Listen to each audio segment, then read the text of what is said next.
Now go. Mm-hmm. So last session, we started off with Real, Patra, and Gilfie stalking inside Wanderlust Estate. You had a plan. You managed to get the doors open. Gilfie managed to hold up the ballista. Everyone got inside.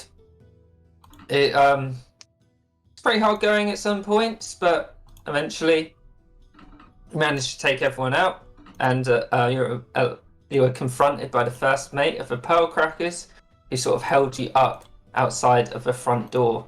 And before she died, she let off a bomb, which injured Gilfie quite heavily. And in the PC little tab, I have put in Hothead's Hose injuries, and I put all the injuries that your characters are suffering from. So Gilfie has the minor neuralgia, Hansel has the, I think that should be major neuralgia, and Hepatra, of course, has the horrible disfigurement. Okay, so after the battle ended, Sing Song and Babette were very keen to get the safe open, which left the rest of your characters a bit put down, as you were just abandoned basically until Sing Song came back with a book for real, which was titled find this. Law no which was titled Firebrand and the Dragon's Flame, which is quite a big tome that at some point Rill can read. Gilfie actually got a message halfway through the battle, which I revealed at the end because I completely forgot about it, which was a message from Schmag, or at least you can probably assume it was Schmag, where it said, deliver to Bay 3, Limpet Dock for Shoals, Pearl of the Lake, to Mudpo. And the code words were, the Limpet has landed. Is there anything else?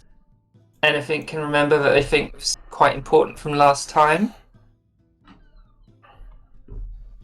We had our heart-to-heart with Sing Song. Oh yeah, trying to keep him out of Babette's clutches, and I think that definitely sowed some seeds of doubt. He, of course, gave you the Sending Stone, so you might be able to get some little updates from Sing Song, depending on how it's going with Babette. And there was only one thing I think I completely forgot last time, which was on the corpse of the first mate. If anyone had looked, there would have been a sword, which is a lightning imbued sword. Would anyone have taken that? What kind of sword? It's a long sword. Ew. And it Gross. also has an interesting effect. Put it in. Just so. I mean, you can take it and sell it and whatever you want to do, really. Yeah. So basically, it's good at disarming people. So that could be quite useful. That's pretty cool. What do I search for? I'll have to add it later because I only just remembered it 10 minutes before we started. I was looking around the map. Sing Song gave you the money, which I did check all your inventories, and you have all added the money in. And I think you were just waiting around before you were going to set off. Is that right? Yeah. Yeah, I can't remember where we're going next now, though. Well, I remember Oh. Rill said, yeah. Straight to the Pearl? Straight to the Pearl. Okay. Yeah, I think that's we what had a Gil- little moment of Real being like, "Oh man, Gilfy, we just gotta get Yeah. you to where you need to be. This is so shit." So yeah, he's planning on going straight to the Pearl. Okay. Straight to the Pearl. So I assume we spend the night here first, and then just sail away. When the evening, Seraphina's showing up, so I think we sail away in the evening. Okay. Oh, we could spend the night here. People No. are pretty bashed up, but you could also sleep on the boat, maybe. I don't know. How many? Who have we got to drive? Probably what? Who have we got to pilot the boat? Well, Rill would count as one person who could do it. Maybe Seraphina can.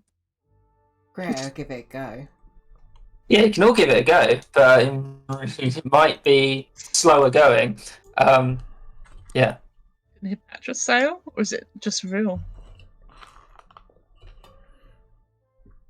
Before, I was basically going on the assumption that because Sing Song used to be a bosun on a boat, so he could sail a boat. Babette could sail a boat because he had a boat, and Rill has a boat. So Yeah. Two of those people are not coming.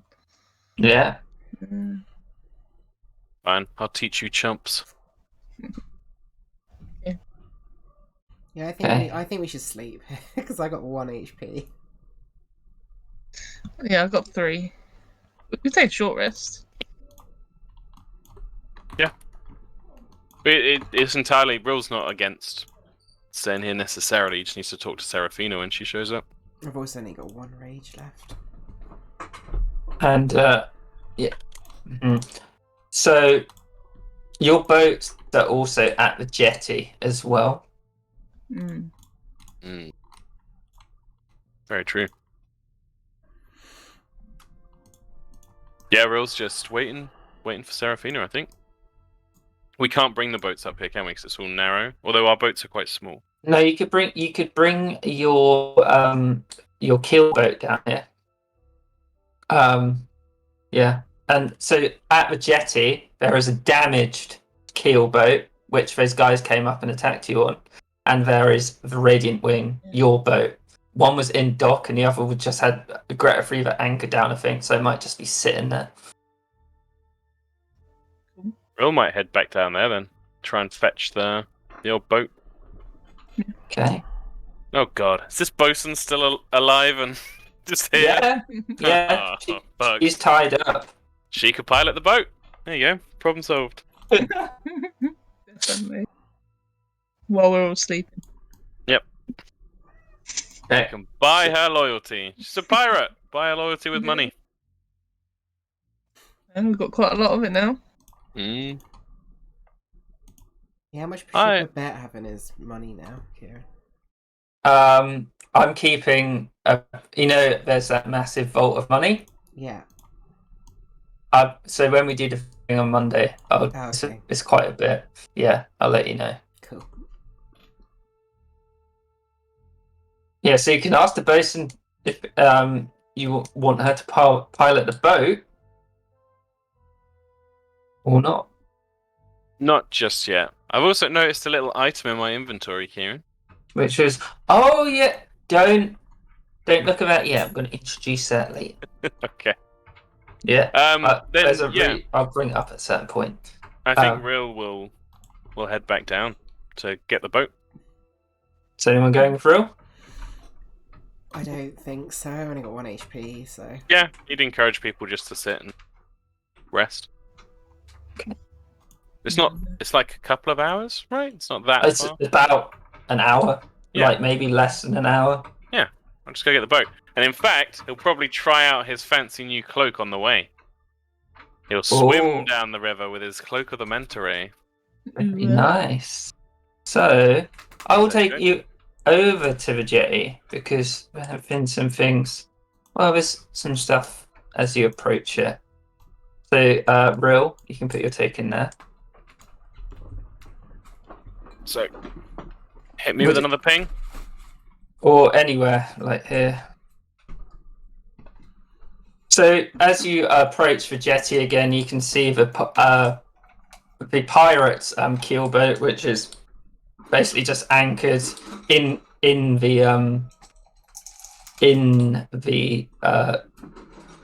thing that goes down to the Wanderlust estate. You'd be able to hear some voices coming from the North Jetty, where the Radiant Wing is at port. Mm.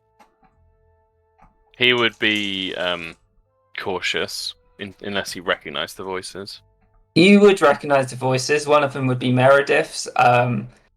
You'd also hear Seraphina's, as well as like a gruff male voice that you don't recognise. That's okay. He'd make his way around. Okay. So as you go around the corner, you'd see Meredith and Seraphina talking, as well as this guy, who is he's about 6'2". He's wearing like blue overalls. He's quite a burly man. He's got a water ganassi. He's got a trident on his back, and he seems to be like sort of not holding back a bit, but he'd see you come around the corner, look at you, and Seraphine would be like, "Oh, real? What a place you have here." Meredith nods. Was telling me all about the little excursion you had here. It seems I was right in hiring you. Especially if you came back. She wasn't sure what had gone on down there. And Meredith, nods. Rilla's seen Meredith survive, right? Yeah. Okay. Meredith's the one who, floated away. Yeah. And then she was way too tired to come down to right. the Wanderlust estate. Yeah, it's been a hell of a time. But it's safe now, I think. We're going to... Well, you have me at a disadvantage. Is this a friend of yours? Just towards the guy. This is my uncle. And he's like, Coburn! Call me Coburn! Maybe even Uncle Coburn someday. I'm Seraphina's bodyguard, as it were. We didn't know how much trustworthy you folk were, so I said I'd come along and protect my little girl. Isn't that right, Seraphina? She's like, yes. I hope you don't mind, Rill. No. Bodyguard sounds good. Sometimes we do get into scrapes. He's a water ganassi. Sorry. So are we going down to the estate and then off to the Pearl? I think so. I think it would be good to all touch base before we head off. We're going to take the Radiant Wing down there. And then we may need to move that ship out way first. Oh wait, no, because it's up towards the place, right? It's down towards the place. Ah, shit. Then yeah, but, we may need to move the other way. Coburn looks around. He's like, looking a bit scuffed up, isn't she? And he points to the Radiant Wing. Yeah, Real doesn't have the mental capacity to bristle at that right now. So it's just like, yeah, she's taken some hits of her own. It's she's not the last you'll see scuffed up this evening. Got in a scrape, did you? And he points at the ballista. He's like, what kind of poundage do they fire? You own this place? No, but you can talk to someone who... You can talk to the owner. Very good. Very good. Alright. So Meredith would basically say, she is pretty much going to set off after this. She's not going down with you, so she's going to wait here. Yeah. But between you, Meredith, and Coburn, you could turn the ship around and bring the Radiant Wing down into the Wanderlust estate itself. Cool. Is there anything Real would particularly want to talk about on the way down? He'd want to start getting a sense from Seraphina what the plan might be when we get to the Pearl. Like, is the tower hard to get into? Can we take books from there? Will we spend many hours there? Like, what needs to be done? He's not familiar with library times. So she would explain that the Glass Tower is basically it's almost pristine imperial library with her credentials because she's like a known researcher that they'd be able to get in. Coburn would say that he knows a very nice tavern that you could stay in, a bit rough and tumble, and it's quite close to the Glass Tower. So essentially on the Pearl, there's two districts right next to each other, the Shoals and the Gilded Pearl. And the inn that he mentions, which he would call it the... What does he call it? She calls it the Barge Right Inn. It's basically a boat tavern that sits in the sea between the two islands. Oh, that's cool. Yeah. Yeah, no, he'd be keen, he'd be listening and taking it all in. She would say she hasn't been to the library before, but she's heard that you can't take books out, so you'd have to do research at the library and stay around there for a little bit until you've got the information that she or you or anyone wants. And then he'd want to know, like, exactly what is it that she's looking for? What is she interested in finding? All right. Let me just find something, because this is kind of important. Mm-hmm. So, she mentions that she told you the story of Firebrand and the Thunderbird before. Yeah. Which is a sort of legend linked to the Aryan. There are, she thinks, about 10 tomes about Firebrand. Mm-hmm. And there's two that are very important. Which the first one she tells you is called Firebrand and the Eternal Fountain. And she thinks that is the secret to eternal life for Firebrand, but might help explain things about the Ardenae, the Fire Ganassi, and why they have they sort of come back within other bodies. Mm-hmm. And there's also the last tome, which is called Firebrand and the Infected Wound, and it's meant to be a sort of what is after Firebrand, how does the world end, that sort of thing. Okay. She hasn't ever read those two. She's only read a different two, and she'd tell you that what the other one she read. It's called Firebrand and the Ever-Burning Hearth, and it's about when Firebrand was in conflict with the dwarves in the Heemstone Isle.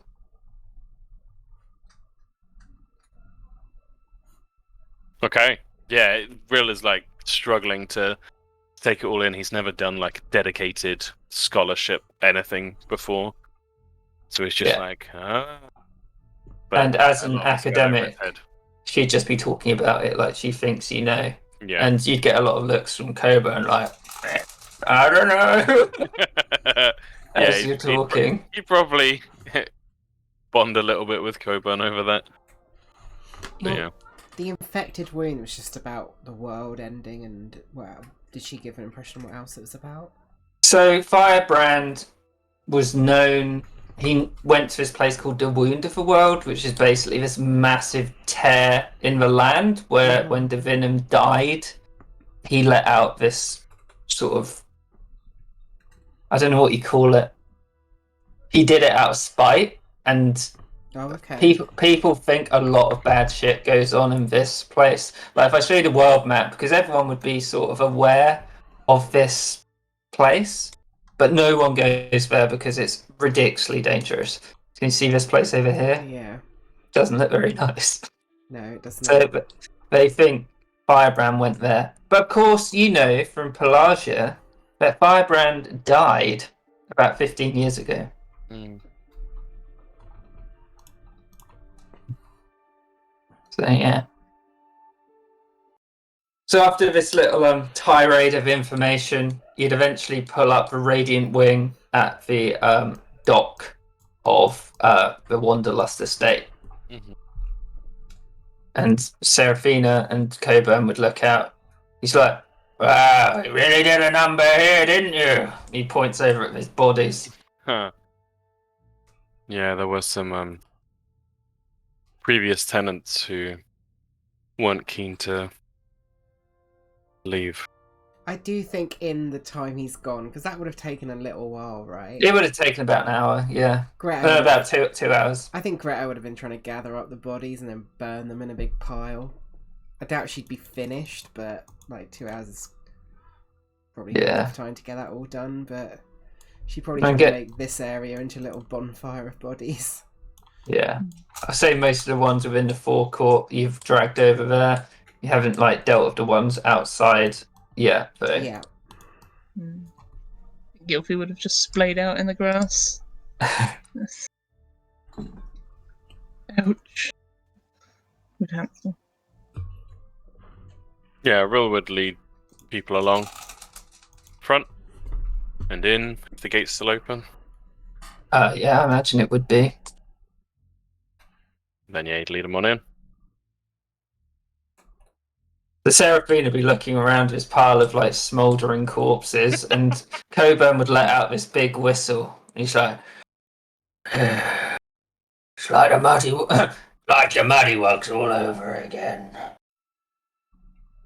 You've spent some time killing muddywugs, I assume. That's what I did in my youth, keeping the shattered lake clean. See, there's someone in Pelagic Harbour that be on good terms with.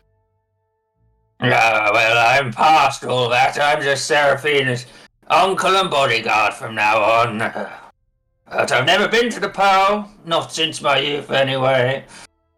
Are you actually her uncle? Kind of looks around. Well, of course. Okay. You know how these things work. And he like points at you. Yeah. Yes. I just before it wasn't clear, but it's Don't worry, I'm not some old creeper just along for a journey. good to know. Well, old creeper, this is everyone. Gilfy, Epatra. He'd introduce anyone who's outside and obvious. Greta, so. I think guys. Hello, how are you?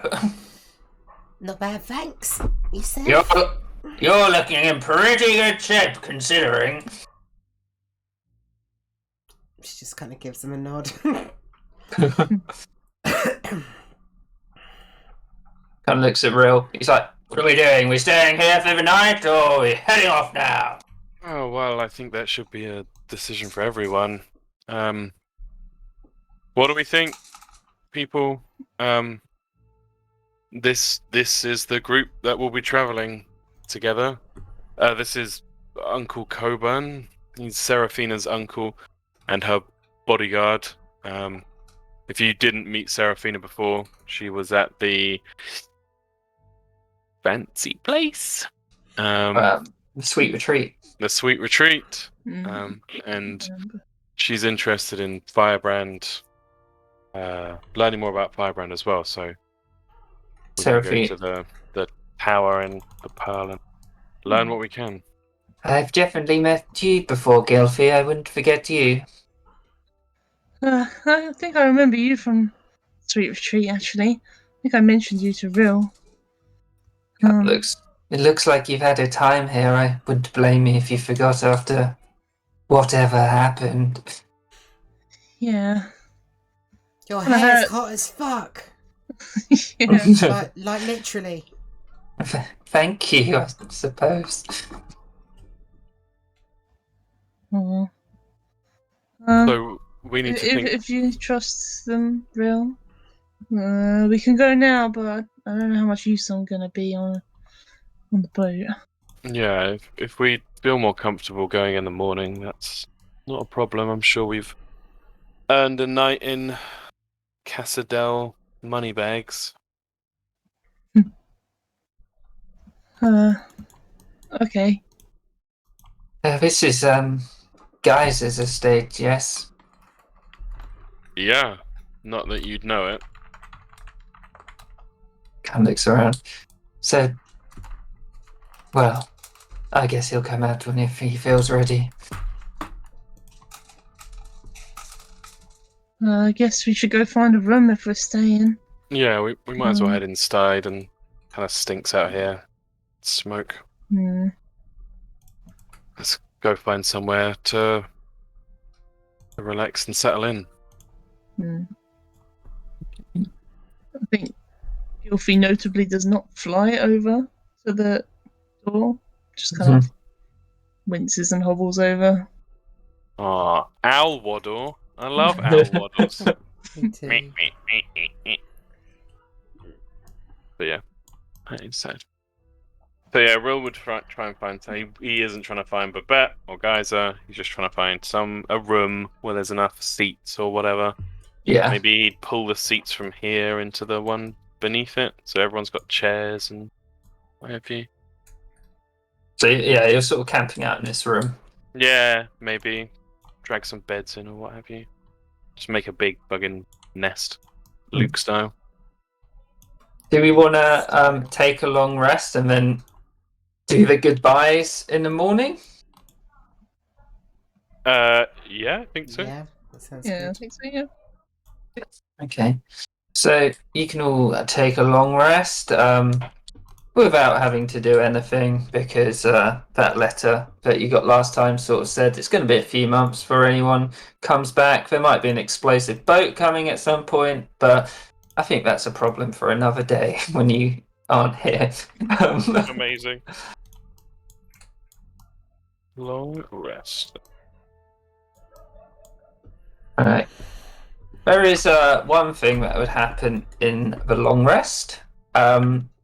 Rill, as you're halfway through the night, you sort of half wake up, and wherever you're sleeping, it feels to be. You just you start rolling around a little bit, and you're like, oh, this feels really weird, and it's kind of slippery as well. Oh God. And you sort of take your blanket off slightly, and you realise that you're covered in mud, and staring from opposite you is No. it's a muddy wug, and it just seems to be sitting on your legs. Rill commits honourable seppuku. If it looks like a muddy wug, like the ones that attacked them before, he would reach for his weapon. So if you moved up, Mm-hmm. the muddy wug would just stay there, and it would just be looking at you. He'd grab the short sword and kind of point it at it and be like, "Oh God, how did you get in here?" Just looks around. It looks like, yep. I think Tom's much more glad that it's a muddy wug. I think he thought it was going to be Modlar. Yep. And so I think when you said muddy wug, he was like, oh, okay. Yeah, so it looks like doe-eyed at you, and it's like, clearly not understanding what you're saying. Is there any mud trail? Does it look like it came in through a particular entrance? Not that you can see. You yourself just seem to be sat. Your blankets are completely Soil. drenched in mud, completely soiled. The muddy wug's just standing there, and then just sitting there looking up at you. Everyone else seems to be peaceably asleep. I think genuinely Rill would. I mean, he'd kind of loosen his grip on the sword a bit, and just have an incredulous look on his face, and just be staring at it for like a couple of minutes. It just keeps sitting there. It just keeps staring back at you. Yeah. And he'd kind of like mutter half to himself, half to the Muddywug. I could turn you in for a few pearls, I guess. Keeps looking at you. Real well. I mean, he's the mud. He's still thinking of Modlar. He kind of like looks up at the ceiling as if he's looking back in his own brain, and it's just like, Modlar, is this you?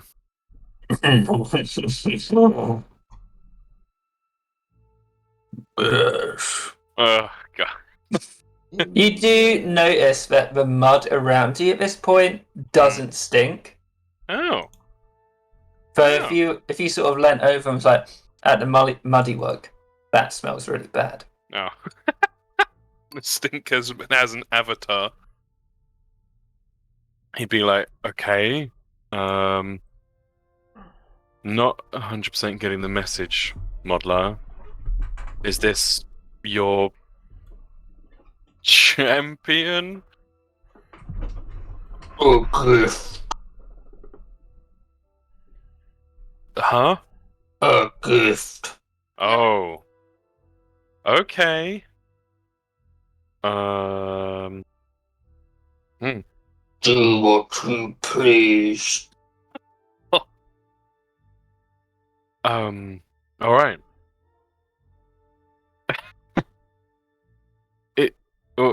Does it? Is it is it a normal Muddywug?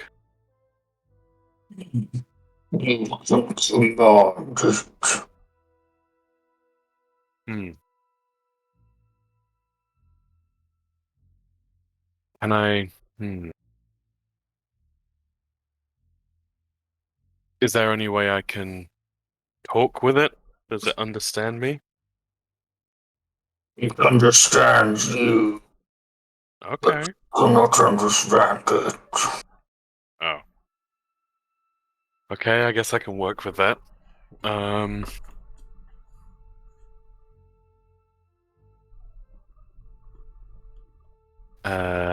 Okay. Thank you for the gift, Modlar.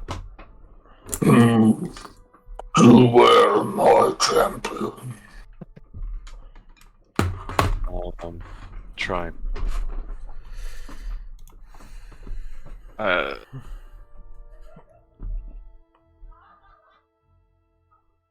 guess Yeah. this is going to be an interesting introduction in the morning. Do you sleep? When you say do you sleep, it lies down, like at your feet. Rill wrinkles his nose, but he's kind of finding it slightly endearing. Okay. Why not? In this day, why not? And yeah, Rill would, I guess, try and put a bit of blanket or cloth over it. Yeah, and as you put the blanket over it, it kind of snatches at the muddiest part and it's just like trying to get like the mud all over itself more. And then before long, it just seems to fall asleep. Does Rill have any like parchment or anything?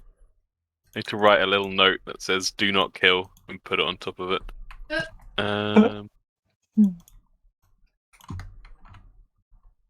Yeah, he'll take out his mirror and with some of the mud, just write "Do not kill" -Rill underneath. Okay. And put it over the Muddywug in case other people wake up before him, and then he'll try and get back to sleep.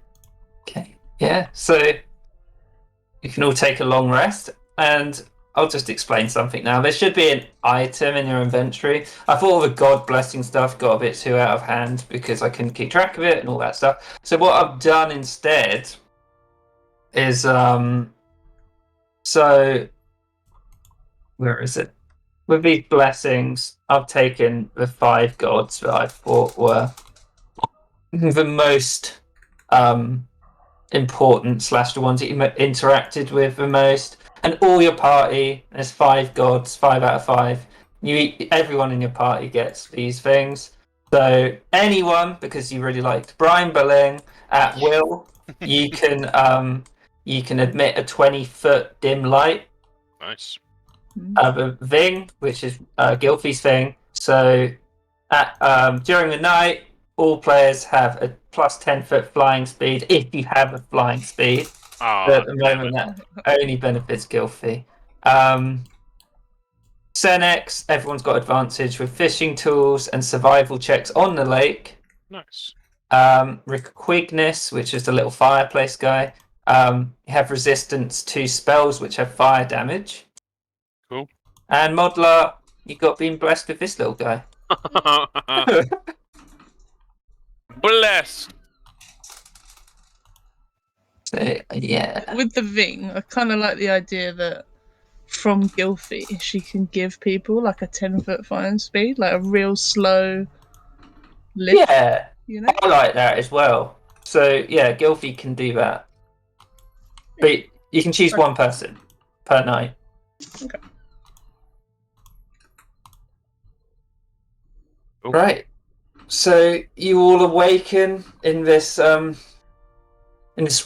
and there is a strange, earthy, stinky odor. I don't know if anyone would notice straight away. If Real's awake, he would explain it immediately. Be like, so had a visitation from Modlar in the night, and that's not a euphemism. And he would sort of move the mirror out the way and show the Muddywug and just be like, we have a new little friend. What the fuck is that smell? Yeah, it smells real bad, real. Yep, it does. Oh, but look at it. Greta's gonna like Yep. go up and sort of just like lightly punch it in the face. Ah! Not like hard, just like enough, just like very like a soft little punch in the face, just to test Yeah. it's like real and see how it reacts. It like goes back, and then it does this really little meek punch on your leg, Greta. Yeah, she's gonna hit it harder. Like, It- slightly with the harder. Not enough to hurt it, just slightly harder. With it sort of like staggers back a bit, and it looks at Real, and it's like, yeah. Nods at Greta and just says, bite her. To The Muddywug walks up to Greta and sort of like does this light bite on her, and then he's like, and looks back up at Real, and he's like, Good job. Greta's gonna properly punch it. No! Hipatria would be like, hey, no. We don't hurt the Muddywug, okay? It seems to be friendly. We don't hurt things that are friends. Ah, he's funny though. it's an ugly little blighter, isn't it? He If you keep sniffs. punching it in the face, then it probably won't be so funny anymore when it bites your hand off. I can take it. Yeah, okay. He looks like he Fine, can do take it. it. Oh my god. Gilfie's Let's- trying to look let's see if it not. has teeth. What's that, Gilfie? Does it have teeth? Not really. Yeah. Not what you can see. You're damn good gumming. If you did look at this thing properly, it doesn't look exactly like a Muddywug that you've seen before. It looks a lot more malleable, like that it might itself be built from mud instead of flesh. Okay. Well, I He- like he'd him. he'd crouch down and look at the Muddywug in the at eye level and say, do you have a name? Okay, I don't know how to pronounce that, so... Okay, well, meh. For the sake of communication, maybe we should give the little guy a nickname. Any suggestions? Buddy! I think it would be pretty cute if we called him Mir, like, you know, the old word for river. Oh. Mia.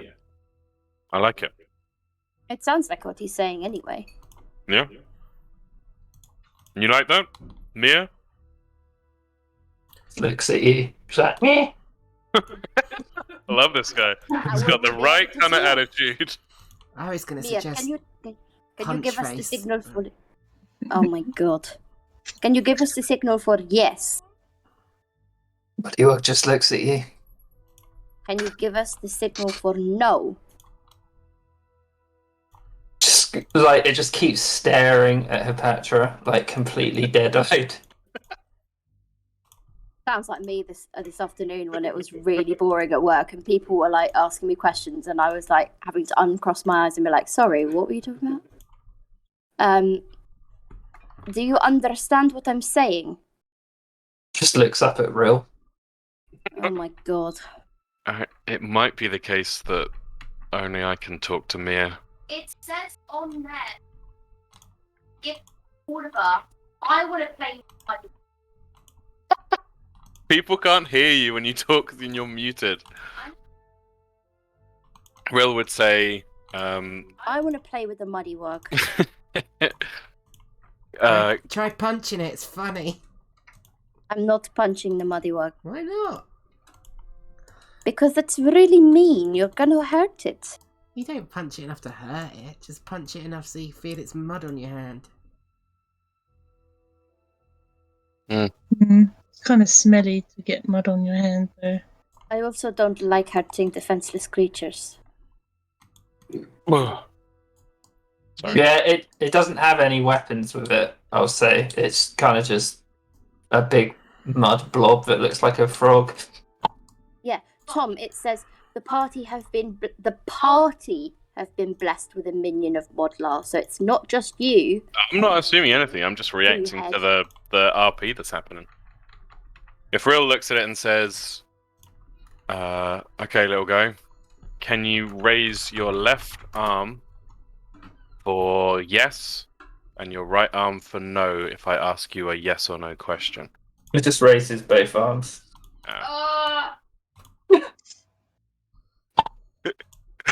Anya's in love with it already.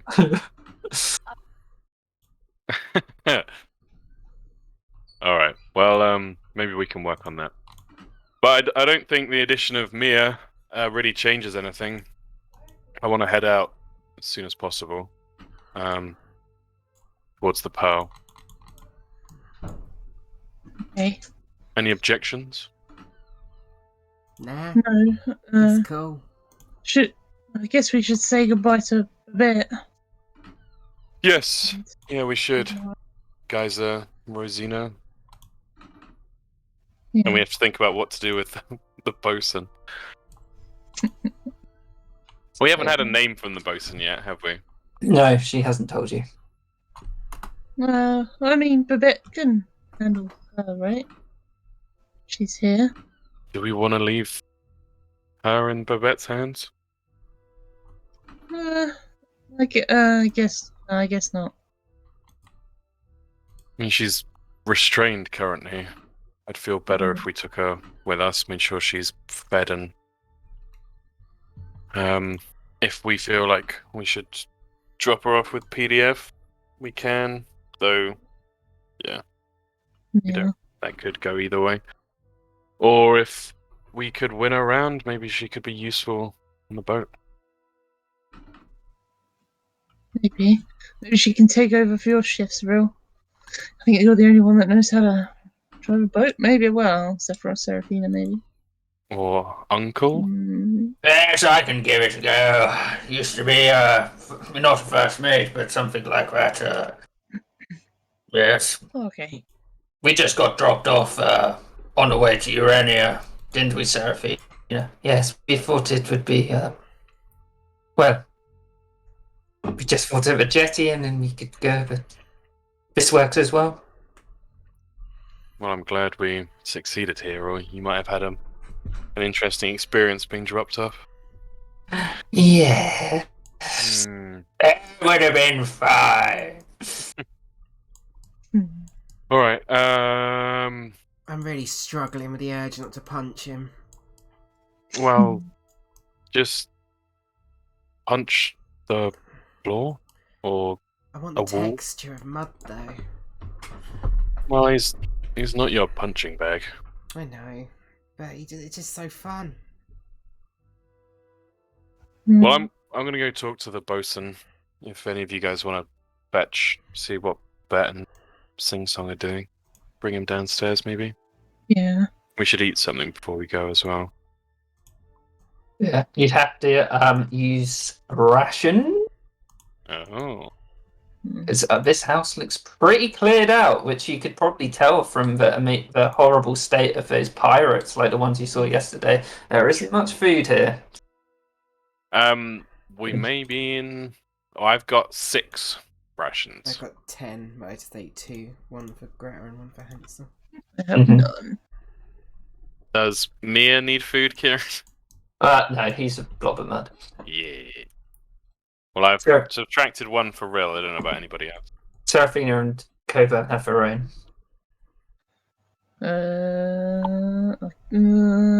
Go fishing. Don't doubt there's any fish in the moat though. Mm, Could be worse things in there as well. yeah. You could have his last name be Moore, then he's like my love. Mia Moore? Oh, yep. Got it. Nice. Sure. Yeah, whatever you like. Mr. Moore. Master Moore. Master Ms. Moore. Moore. I like that. Master Moore. Macklemore. Macklemore, yeah. Muddlemore. Can we call him So- Muddlemore? As Rill goes out, the muddy work basically just follows him out. Oh, this is my life. Do you think he's gonna be Hey, like, I want to see what the muddy wug's doing. Greta's like fascinated with this muddy wug. She just finds it funny. This frog mud thing. This is the kind of adventure she wanted, to like meet a frog mud thing. Seraphina and Uncle Coburn would be like, "Well, we're going to go wait by the boat. Yep. Yeah. See you in a sec."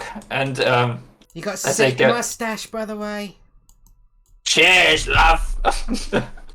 He has got a sick mustache. Yeah. Yeah, that's pretty cool. I can smell the beard oils he's putting in it. Salt rub. I can't smell anything, and I doubt I will ever again. Yeah, you do have a bit of a stench about you. I wasn't going to say anything, but It's the little guy. It used to be me, but not anymore. But seeing as Muddlemore's gonna be hanging out, I guess. I guess that's that.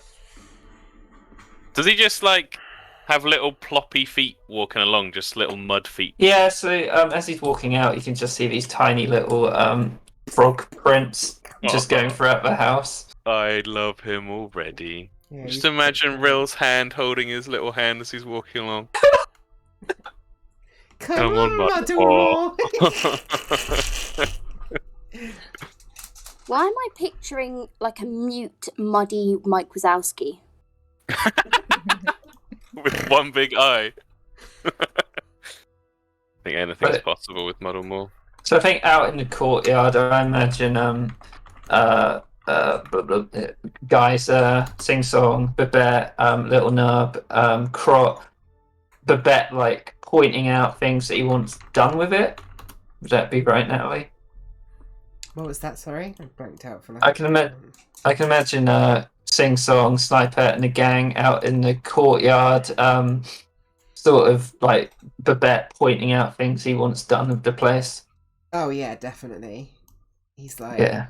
this bit we can put up a giant statue of me and... I don't know. I probably wouldn't have said that. He's probably just like counting his money and just like, he's just like...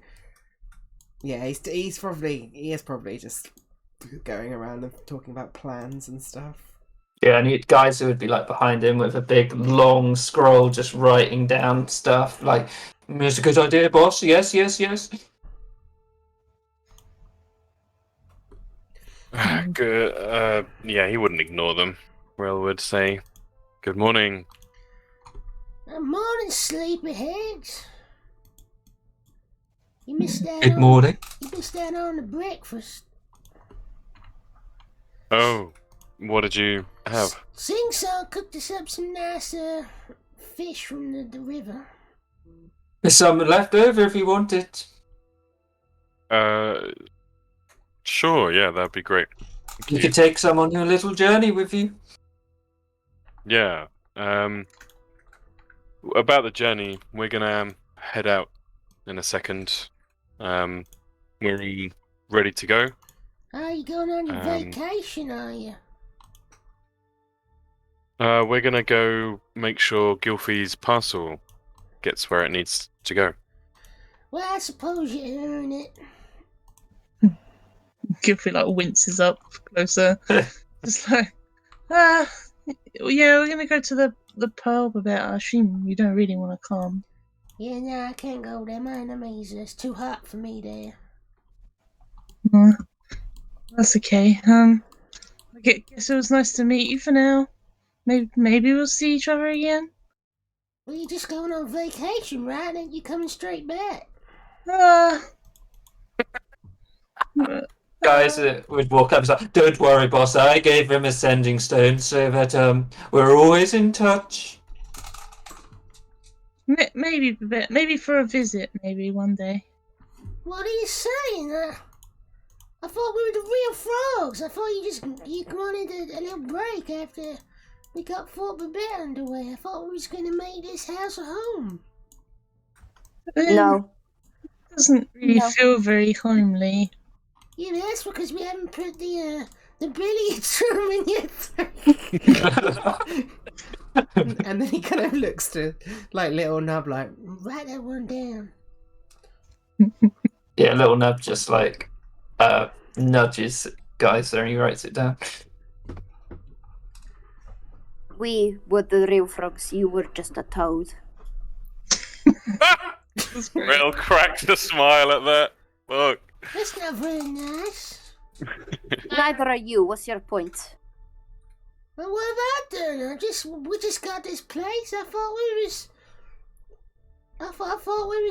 we were a team. Hothead. If it was First, really the first case, mate. would it not be called Fort, I don't know, Oreo Frog or something else? No, of course, it is named after you because people try and take it over for you and they die in your name and you cannot even be bothered to remember that they even fought for you. Well, it's all, people die in love and war and all that.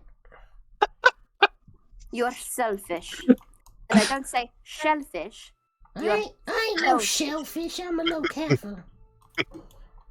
You are also too dumb for me to reason with.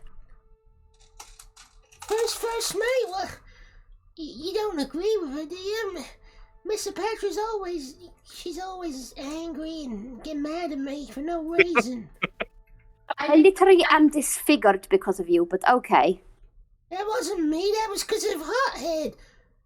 No, I don't think it was. We got dragged into crazy people who wanted to kill all the fire people. No, I don't think that was what happened, no. No. Let's just, for now, we'll go our separate ways. I'm sorry, clearly I've got a lot of feelings about this. No, I don't understand. I thought you were just going on vacation and coming back. Yep. No, no. I'll come back one day, Babette, and we can I'll come visit. But we got work to do. No. Yeah. What? I left the Thalassic Conclave for myself, for Chorus, to find glory for, whatever it is I've just come from, because I don't fucking know. I'm not I'm not a real frog for you. I'm a real frog because I am a real frog. And that means real friends. But we are friends. That's why we came to this place. We wanted to get Sing Song's house back. Do We you did. even know what my surname is? Or what the name of my mentor is? You're Mr. Patra. I don't know what your mentor is, but I never met him.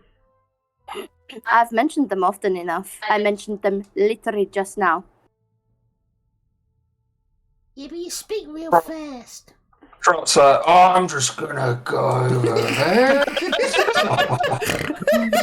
That's him and Little Nub just kind of like, oh, this is getting awkward. Sorry, this is literally what somebody was doing at work earlier on, and I was like, hey, I'm gonna leave. Let's go. And they were just like, on another thing, and I was like, oh, fucking hell. What's Rosina doing? Does she look like she's with Babette? I don't fucking know. She'll be with whoever pays her more money. That's probably Babette. Hothead, I thought we was Rena buddies. that was a good time, Babette, but I think I fooled myself into thinking you cared more than you really do. I do care. You tell him, Sing Song. You should tell him about all the things I was saying. I was saying the most real frogs that ever reeled. Well, boss, we have to do what we have to do here, and they have to do what they have to do somewhere else, but That's fine. I just thought they were coming back after. I thought it was just a vacation. maybe they just need some time, boss. Look at that burning pile of corpses over there. I know it stinks. Yes, because I'm sure their death is exactly, they're really thinking about how much of an inconvenience it is to you that they are dead. They killed a lot of people. Yeah, they took Sing Song's house. They got what they deserved. Well, I don't know. But we're taking the bosun. When will Sing Song get what he deserves, huh? He got his Of house course. back. Yes, No. I'm back at Wanderlust Estate, Patra. I'm all right here for now. And we'll get your shit back as well. I ain't forgotten about that. Cleopatra would just give Sing Song like a very intense look and be like, you can tell yourself if it makes you feel better, but it will never be true.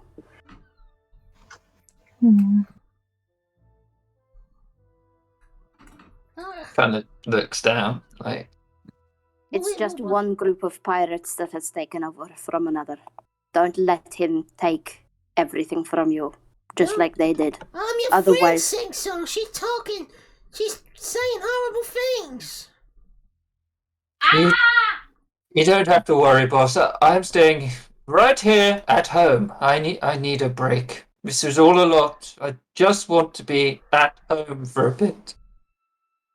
Rill would wave the sending stone at Sing Song. Just be like, we'll be in touch. Oh, So that's Of it. course, Ro. You're just going. After all we've been through. Yeah, but it was nice to meet you, Babette. I don't regret it, but You was my first mate. I'll never get another first mate again. I guess not. But I'm still not really sure what that means. But You're the first mate I ever had. It's kind of in the name. as in first friend. Yeah, you're like my second in command. Oh, it's kind of cute, Babette. But I still have a job to do, and if you don't want to come to the Pearl, then, well, What? That's where I need to go. I knew you was going away. I thought you was coming back when you were done. I just No. thought you'd be a few weeks or something. I'll come visit. I think at this point, Sing Song would look down at Babette. He'd be like, "Come on, boss. We've got a lot to do here. If they want to go for now, they can, and maybe we all just need a little time after what happened, eh?" Mhm. I'm so confused. What's going on? The real frogs are falling apart. You was my A team. You was my shooting the pea. I hope you treat your B team better. Let this be a lesson. Yeah, I guess we just didn't really feel like it a bit. That's all.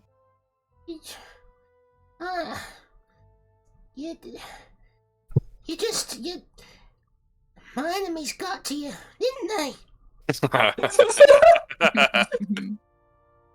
Rill would just roll his eyes. He'd look the bosun in the eye, look Mhm. behind himself at the big pile of burning bodies, Yeah. look back at her, and undo her bindings. She would start walking out as quickly as possible. We did promise her you'd let her go. I thought I could trust you, honey. We even had in the tent together. I let you in the tent, and you telling me you was an enemy all along. You even tricked me.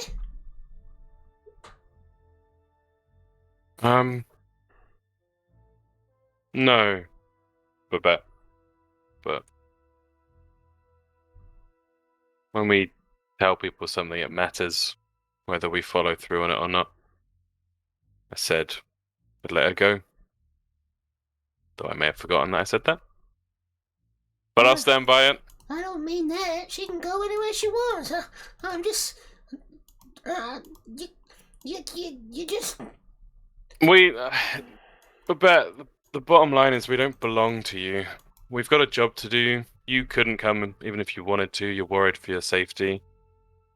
And you just focus too much on the money, on the pearls. Yeah, I think maybe that's... Yeah, but pearls are what matter. You can't do anything without pearls. Well, we did a lot of this without much. You can be friends without pearls. I just can't believe you turned to the dark side like this. We Think just of it like that a bit. need to be doing our own thing for a while. Yeah. We took a lot of hits. Yeah, Babette. Gylfi, particularly. Hepatra before. Now, Hansel's suffering for it too. Yeah, needs to be burns all over Hansel. And this was all for the sake of, yes, getting Sing Song back as home, but as soon as we did it, you were just straight up to the vault and the pearls. You didn't check in with people. I feel like that kind of says everything I need to say. I feel like I'm being judged. You know? I've done lots of stuff for you. I took you in the real frogs and. Good luck, Babette. Rill will start walking off. The muddy wug just follows Rill. Plop, plop, plop, plop, plop. Bye, Babette. Maybe I'll see you again one day. He's gonna corrupt you. I knew it. I didn't trust my instincts. I knew that he was plotting something, and now he's turned you all against me. Guys would be like, "Calm down, boss. Calm down. We've got a lot to do here. Let's focus on that." I am calm. How would Greta reacted to all of that? Greta would just be the last one to walk out and just put a middle finger up at him and then just walk off. Yeah, and by the time that you're all outside... No. Babette would be climbing up on the ladder and shouting across out at you saying, "He's turned you against me!" What I was going to say is Crot and Little Nub would have shut the gate. Yeah. You was I think- real frogs, and now you're just bad frogs.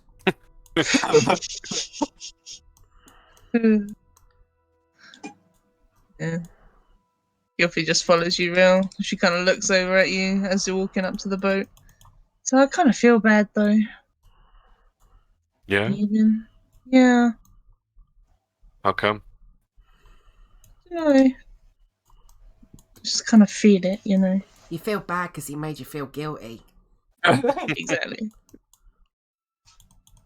Yeah, So- he's That's what He's got a lot shitty of- people do.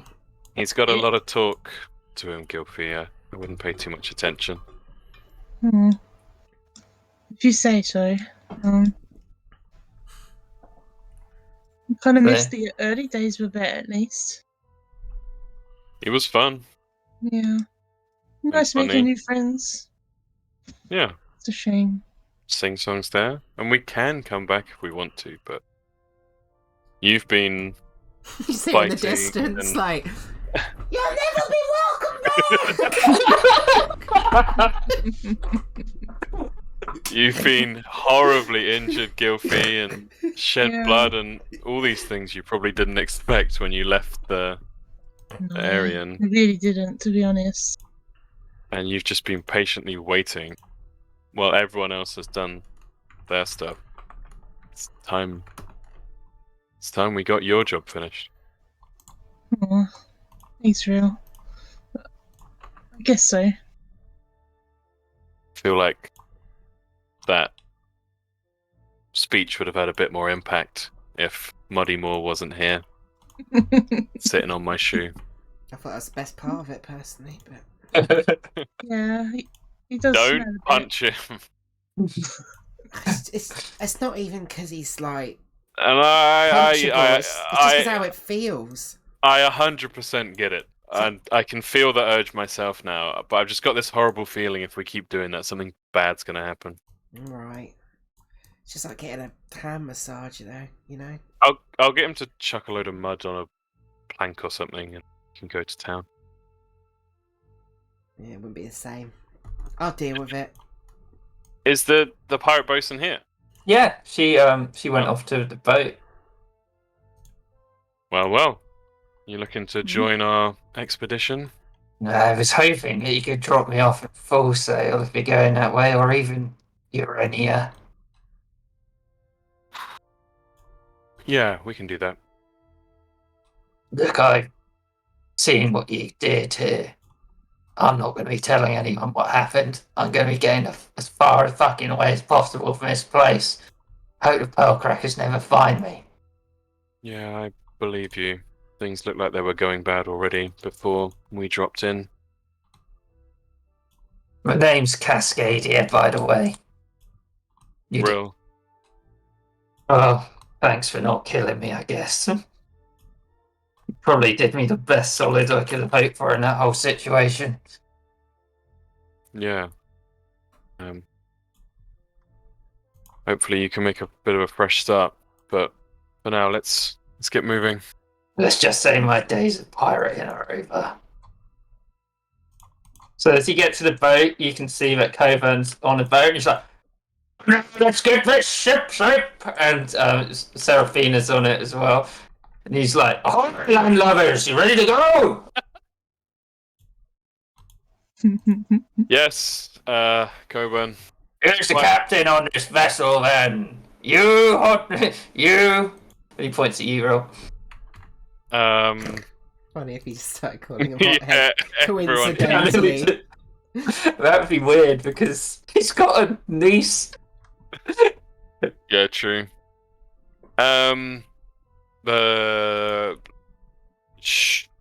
Sure, but if anybody else wants a turn being the captain on, I mean, it's Gilfy's ship, so up to you, Gilfy. Captain Gilfy. Cannot drive a ship.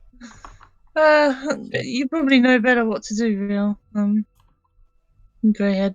Yeah, you got captain, like, blood in you. You just look like a captain. Thanks. Is You know it how the muddy to parrot fight? on my shoulder? Britta? A little bit. What? That. You know how to ride a boat? I know how to Oh. ride a boat. I don't have to drive a boat. Hmm. Ride a boat's okay. quite simple. You just sit here and, watch him do it. Oh. With Cascadia, as long as she's on the boat, you've got 3 people who know how to handle a boat. I'll say that much. Perfecto. Guess she's not getting dropped off. Oh, that's the next question. So, Real would drop her off. would you all be... Well, we have to see which way you're going first. So, you're all ready to set sail back onto the lake? Yeah. Yeah, I think so. Some of you go to full sail. So, at the moment, you are here where the real frog's token is. So, Get over here, Patra. Get out of here, Rosina. those people can go. Just tokens. You're gone. I'll put her out just for posterity. Oh, we know. So, What happened to Cove? yeah, he just got kicked out and he's gone. Oh, sweet. Rebecca was like, "Yeah, we've got too many people. Get lost." Scram! Even though now he's probably like, "Ah, should get." So if you see this map of Full Sail, there's Urania nearby where you could go through and out, or you could go right through Odyssia, through Ventrum, and I'll show you the big map, which is here. So you can see that big Fort Babette blob, which I'm going to put on the map properly now. So where you're going, if you want to go to where Gilfie is up here. Okay. So then it probably makes more sense to go back through back through the middle. Well, I will remind you, remember you had to do that skill challenge because yeah, we've got our contraband cargo. Oh god. Can we just dump it over the side? Jesus. I would say yes, but we are going back to the thing for the orphans at some point, I think, aren't we? That's true. We don't want to make more enemies. Hmm. Alright. Yeah. Real suggests we go out as close as possible, get onto the open water, and then head up. But, yeah, you'd also know, Real, because you've travelled these waters quite extensively. Mm. So I'll sort of draw a line. These waters around here.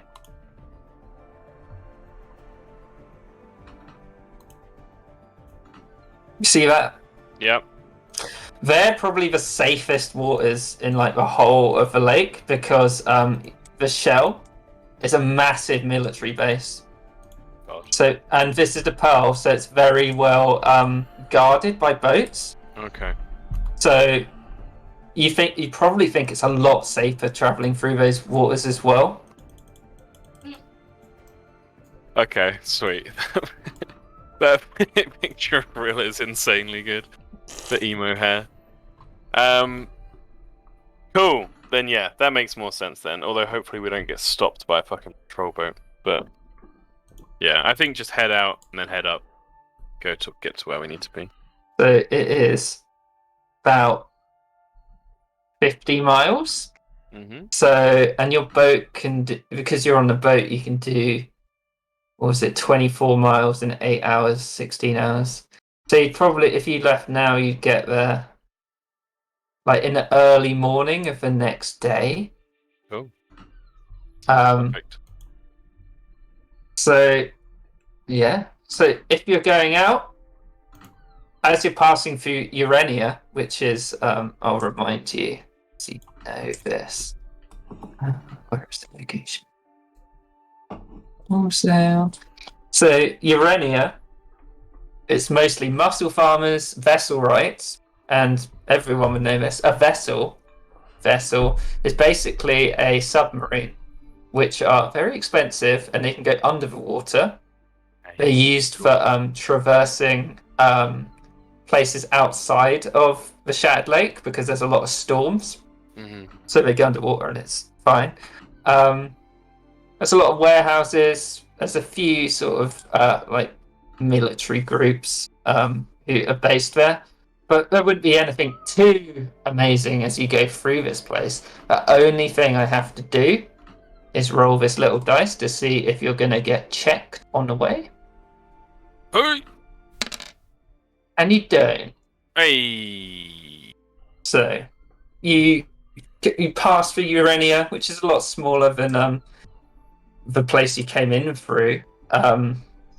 You're out back on the waters of the lake, and we'll just go over to this little map here, just so we can get an updated what everything's doing. I ain't here. No, you're not here.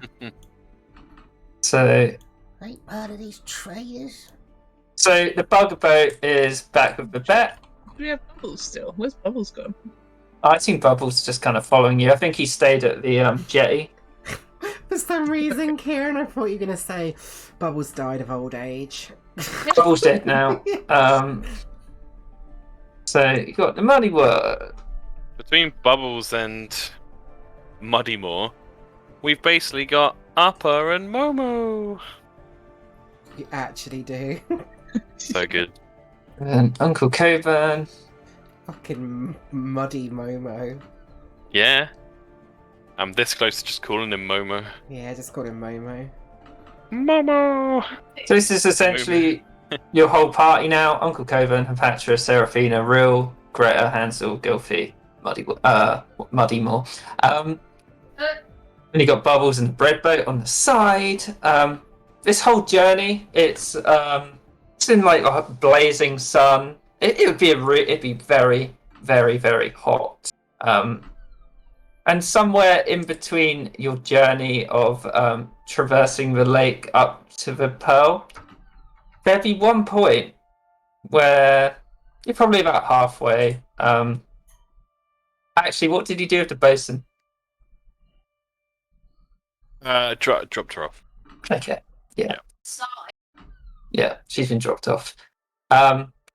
This rowboat would just be coming straight at the Radiant Wing.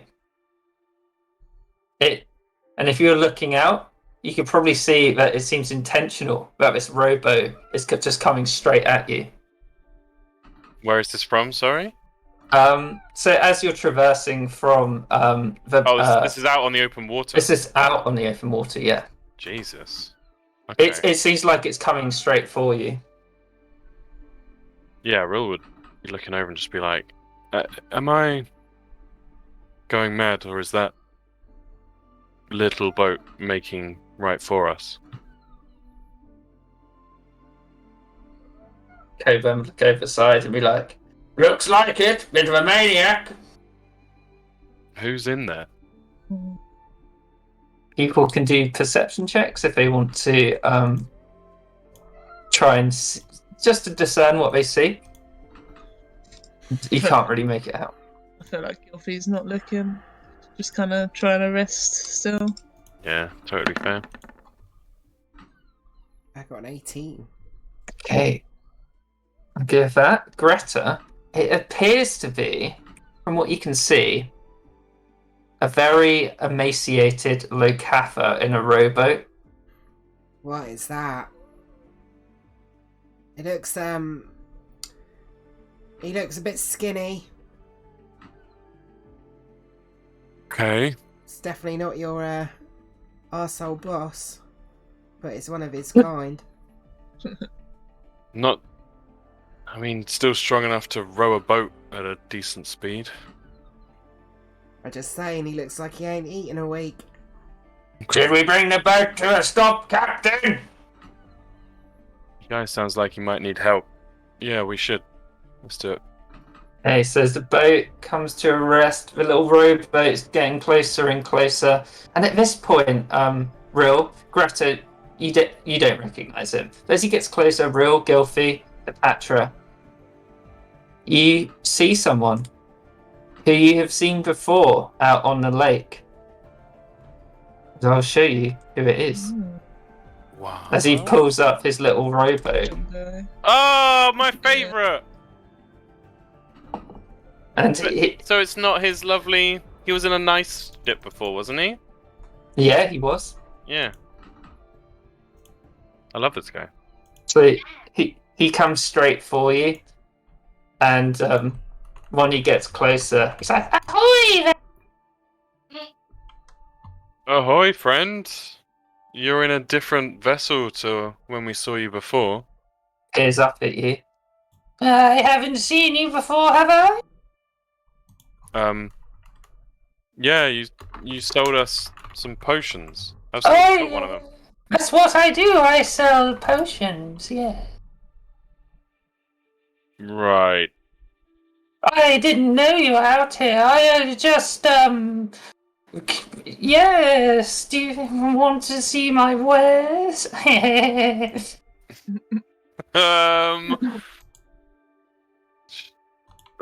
What are you selling? Oh, many different potions, my girl. Updated stock, as it were. Had a little run-in with some pirates. I want your strongest potions. You can't handle my strongest potion. What happened to your previous ship? Bandits, thieves, a run-in, yes. But they left you with a rowboat Oh, yes. and all your stock of potions. Oh no, my dear sir, it is a new stock. Do an inside check if you want. Yeah. Yep. 19. 16. You definitely think this guy's hiding something.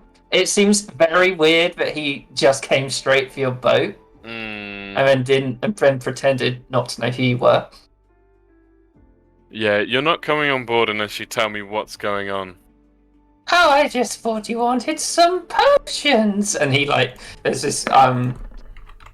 this crate, and he brings it over, and he opens it up, and you can see these orderly rows of different potions.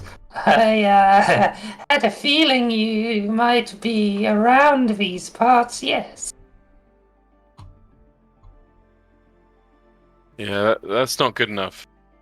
You need to you need to tell me the truth. The truth? Or wait to sail on. Well, let's say that if someone has the wrong potion, if it does something they don't like, and then they hunt you down and take all your stuff. And then you find someone else who has a rowboat who's dead on an island. That sounds like a bad time. Who took all your stuff? Customers who weren't happy with my wares, let's say that. Why are you protecting them now? Protecting who? Why won't you tell me who those customers are? Well, they were customers. You don't know them. You don't know that. Well, no. Where was this? It was, let me have a look. It was quite near Pike Isle. Have you ever been there? Roll a history check. Yeah. Anyone can roll a history check. I don't think Greta would know. 10. Ooh. Yeah. Okay, Hepatra. You know Pike Isle is to the west of Full Sail, and it is sort of situated in a trade triangle between Landstride, Pelagic Harbour, and Full Sail. People have always tried to make a settlement there, but any settlement that's ever been made there, everyone's just disappeared. There's been no explanation. People just leave Pike Isle alone because it's considered haunted. Is there anything else you know? Yeah, no one survives the night on Pike Isle if you dare to challenge it. I can get on board with this place. Yeah, she'd communicate that to the others. So, as you may know, there are lots of stranded rowboats on Pike Isle. Right. Still don't think we should go there. I'm not telling you to go there. But you did go there. I went there not of my free will. Did you see anything there?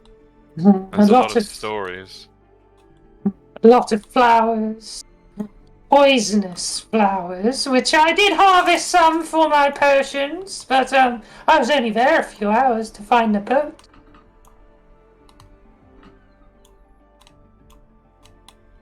But we're missing the point here, friends. I have lovely potions for you.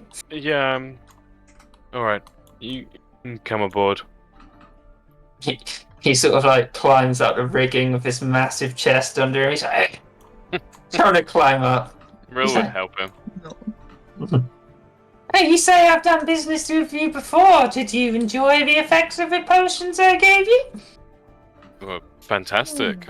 I've still got one, and he'd like reach into his backpack and pull out the power of the lake potion.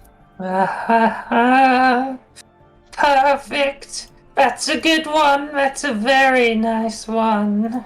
Save it for tough times, eh? Yeah. I haven't used mine either. What was Good yours? though. Divinium's power. I think I got it from this guy. Divinium's power. Yeah, he definitely would have got it from him. He looks and he's like, yes. Well, I see you have some new friends who might need some potions.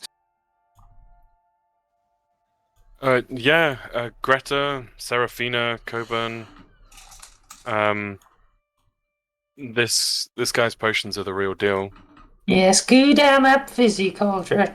And Coburn's like, bloody nice to meet you. And Serafina's like, I'm seeing someone traversing the lake in a rowboat. And Scudam's like, yes, well, I've explained all that. He opens up the chest. And I'll show you his updated inventory. Oh yeah, I got all the gold to spend. Statue. I'll take a couple of potions of healing. Yes, go ahead. Always popular. Is that 2, Greta? Yeah. Update that. He would point at the potion with afflicted and be like, yes, this one's especially good if you need to get out of a tight spot. What does the scubby around inner value mean? Oh, well, it is whatever you believe it means. I haven't tried it myself. That seems like a rip-off. Well, the last person who thought that is... He kind of looks up. I'll do an insight check. Okay.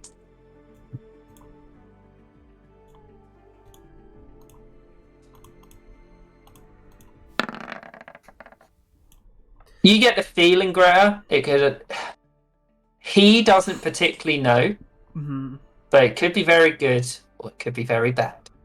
Nah, not doing that. Actually, fuck it. Greta would do it. Greta's crazy. Greta's a risk taker, so she's like, yeah, fuck it, I'll do it. 200 pearls. Yeah, she's gonna do it. She's gonna drink it right then. Hey, Greta. Can you... Midas. hang on. Let me just have a look. I know what that means, but Greta Greta doesn't. Yeah. Can you roll me a d20?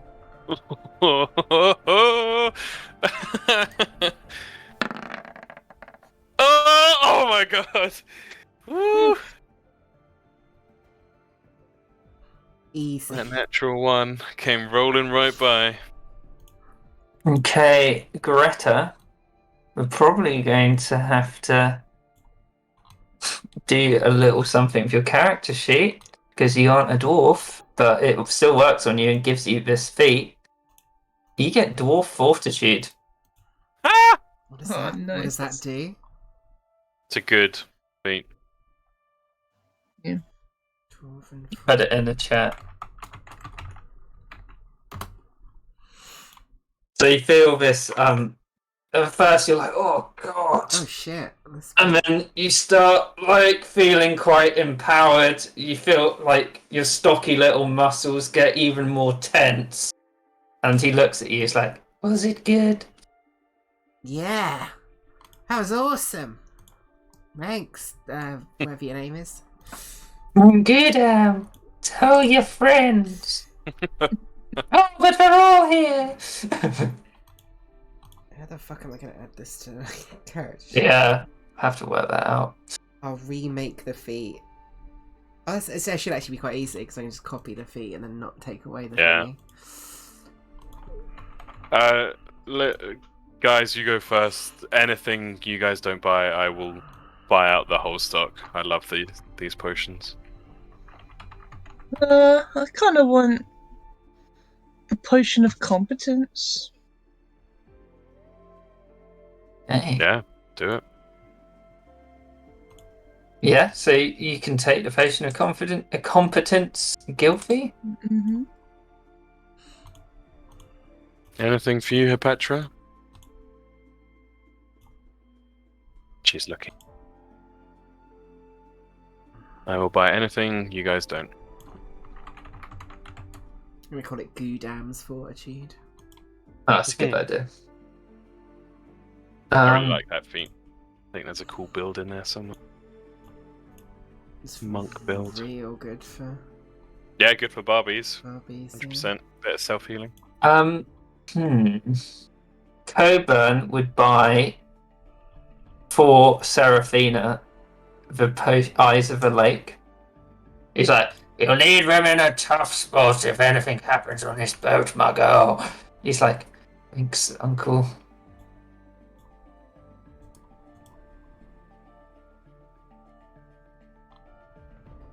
She's unmuting. Or failing to do so. Can I have Power of the Lake, please? Yep, Good choice. Now we both have one. 40 pearls.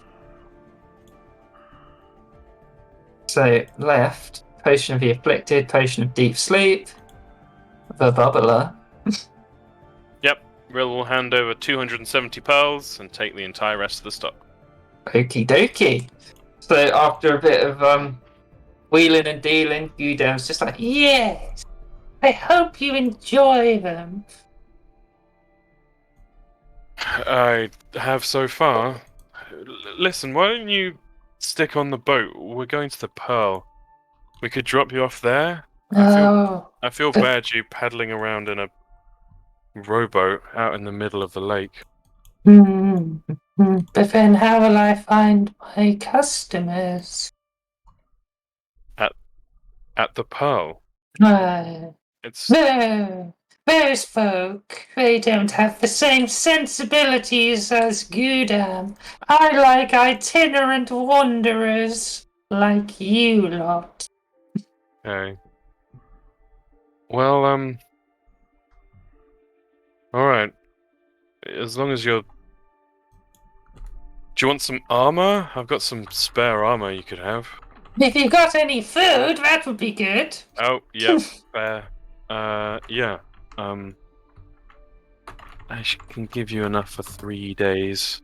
Oh, 3 days. Yeah. He's removed 3 rations. Thank you so much, you kind people. Do you need some rope or... I will be fine. Okay. He climbs down the rigging and gets back in his boat. Bye, Gudam. Goodbye. I shall be seeing you all soon, I hope. Okay. And he starts rowing off. Yeah. Oh, there he goes. What an interesting person. I'm surprised he's not been eaten by a big fish already. Yeah. He kind of Mhm. feels like one of those people who's got a thread of destiny about them. Maybe there's a god watching over him. Maybe he is a god!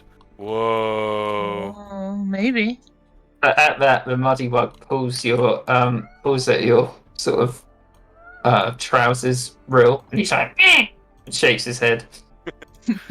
Okay, Muddymore says he's not a god. Can Gilfie drink her potion now? Of course. Yeah. Okay. For some knowledge. Gilfie, Mhm. as you drink this potion, you start to feel your feathers. They almost get a slightly oily lining to them. It's almost imperceptible, but as you're so attuned to your own body and how your feathers are, you realise you've become more streamlined for swimming in the water. Mm. So you now have a swimming speed of 30 feet. Shit. Like a duck. Nice. Oh, yeah. You'd find it weird, though. Yeah. Oh. Oh no. Hopefully I won't catch fire easier. I mean, we can try it out if you want. No, thank you, no. That's fair.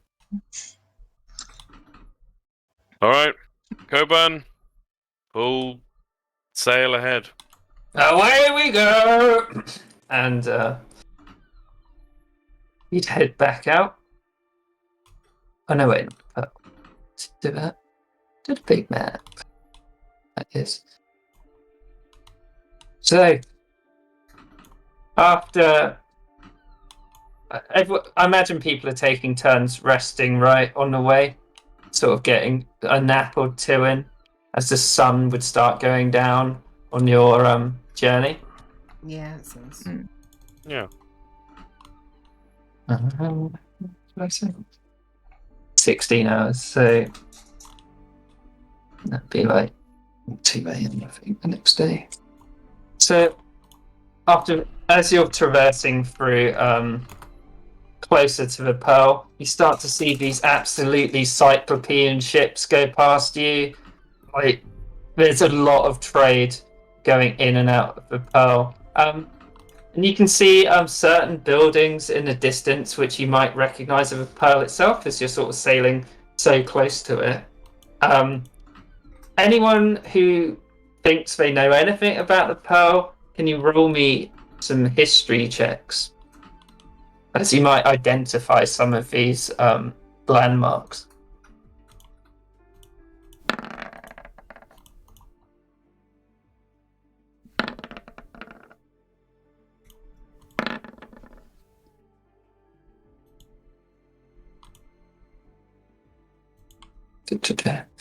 If I move you onto, I'll move you onto the Pearl map. So, Rill and Greta, you have a good idea between you, Hapatra and Gilfie. You've both never been here before, so it kind of makes sense that you rolled so badly. But you two would know that the Pearl is divided into small islands, as you can see on this map, and each one is essentially a district in itself. Gilfie, you're heading towards the shoals with, as that's where the guy said to drop the boat off. Mhm. But there's a lot.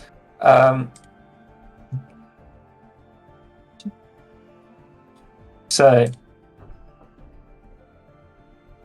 with your history check, the Pearl is the largest island in the whole of the Shattered Lake, and it's the most powerful trading hub in like the whole of the Vale, basically. It's formed from the ruins of an imperial city, Aquaia, and now hosts the headquarters and the government of the Pelagic Union.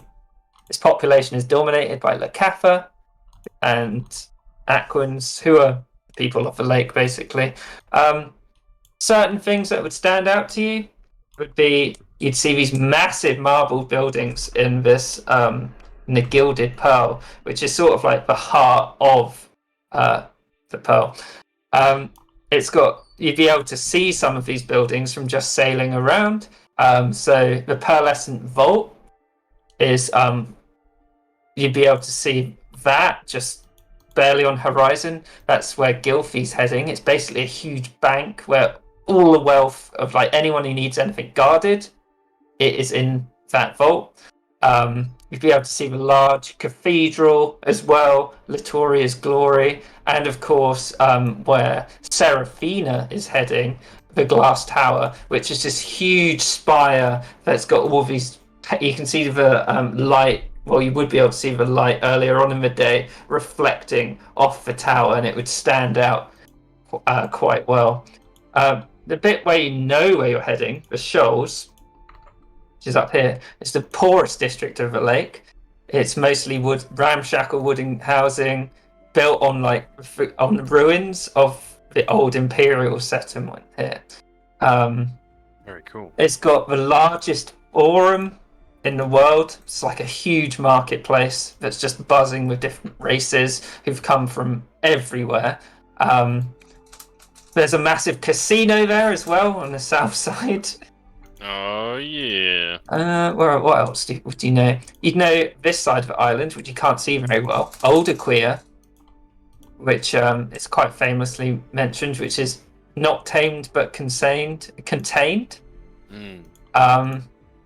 It's it's like a big danger point on the Pearl, and it's a popular destination for adventurers and treasure hunters.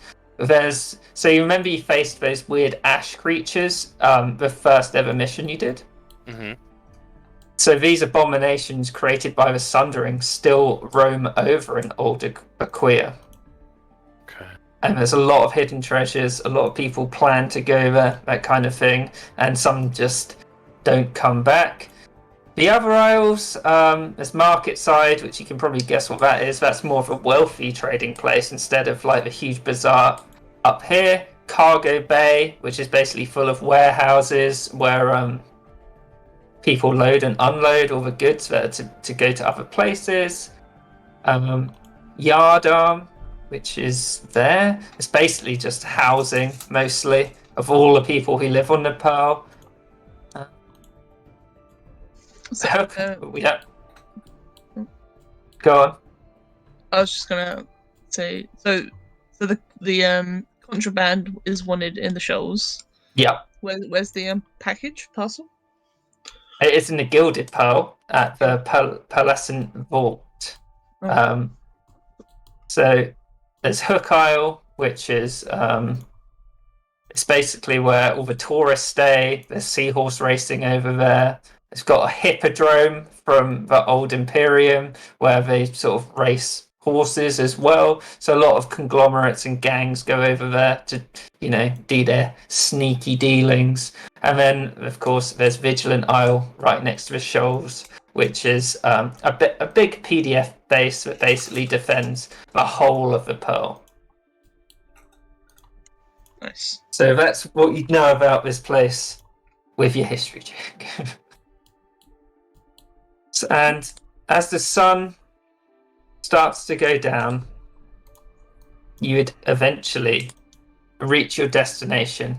It's probably about 2 a.m. in the morning. It would have started lighting up a little bit because it's like it's still in that period where it's the shortest day of the year.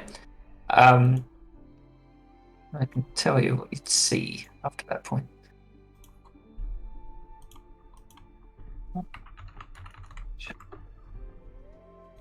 So, as you head into the heart... Well, no, that's wrong.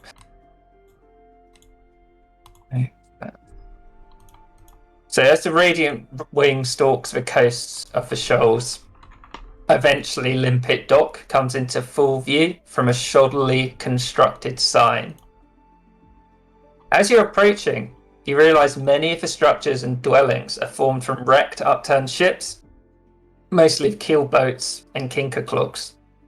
Though from outside, when you're looking in. It doesn't look as visceral as somewhere like Sangua, where it's just like blood in the streets and it smelt really bad. But as you're approaching, there's this definite feeling of shadiness, and you can see like figures roaming the coastline. You're not really sure what they're doing up this late. And so would you end up pulling the boat in? Ooh. Gilfy would have given Real the coordinates that they wanted, but I mean, we said we'd get the job done, right? yeah, guess I don't really care because it could be bad stuff and criminalish things. So Well, it gave us this boat. yeah, just kind of shrugs. Yeah, and we could turn our back on it. I don't know. But it would also get rid of the contraband if we just get rid of it now. Yeah, true. My only worry is that we hand over something that then gets used badly. Wait a minute. What was the drug that the orphans were hooked on? Sharp sugar. Could that be stored We as like investigated small before. nuggets or whatever? You did investigate it before, and it sounded like rattling stones. Could sharp sugar sound like rattling stones in a box? Do an intelligence check. Oh, God. So high and mighty now, aren't you? You was a drug sellers all along. You don't think so, Real. They sound a lot like stones. If you were to like shake the box again, you think that sharp sugar's more sort of like. I don't think you've ever seen it, but you think it's like a powder. Yeah. It's crystalline. You don't think it would take that form. Okay. Rocks.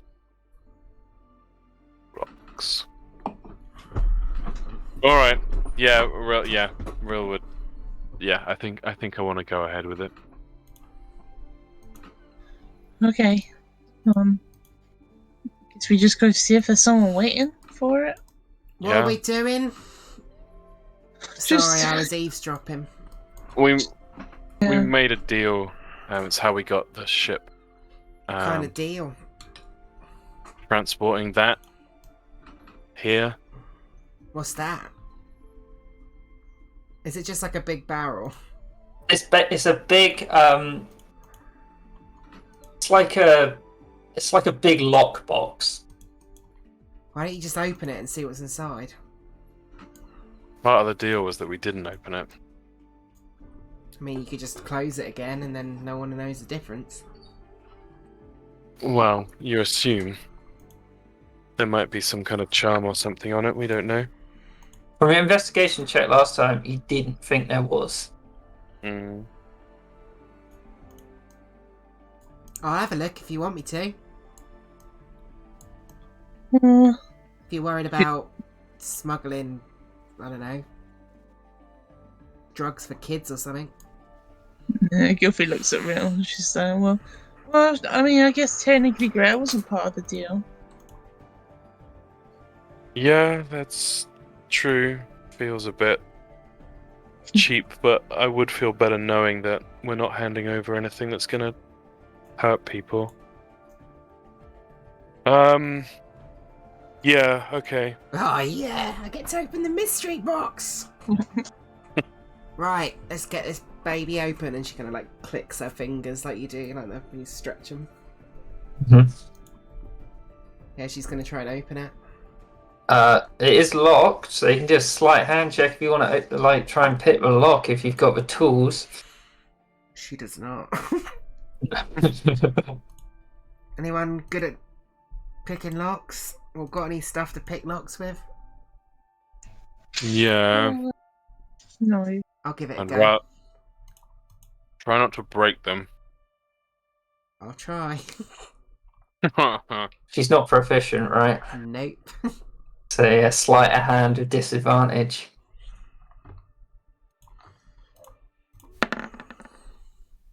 I'll use an inspiration.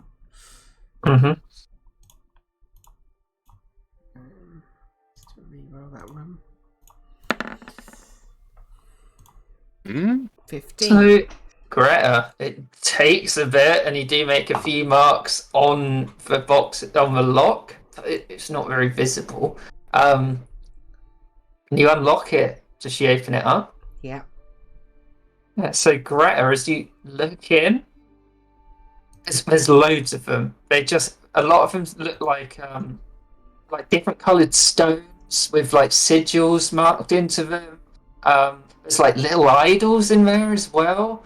And would you touch any of them? Yeah, she'd like pull the idol out and be like, look, Yeah, and it feels magical in your hand, Greta. some magic stones and shit. Huh. Oh. How close is Rill? Yeah, he hasn't like walked away out of shame or anything. He's standing close by. Gilfie's thoroughly curious. Definitely looking over Greta's shoulder. Rill, do a perception check. It's quite exciting. I never get to open packages. It's not allowed. Okay, don't worry. Damn it! Damn it! They're magical. Would Gilfie know anything about them with Arcana proficiency? Do an Arcana or Religion check. Okay.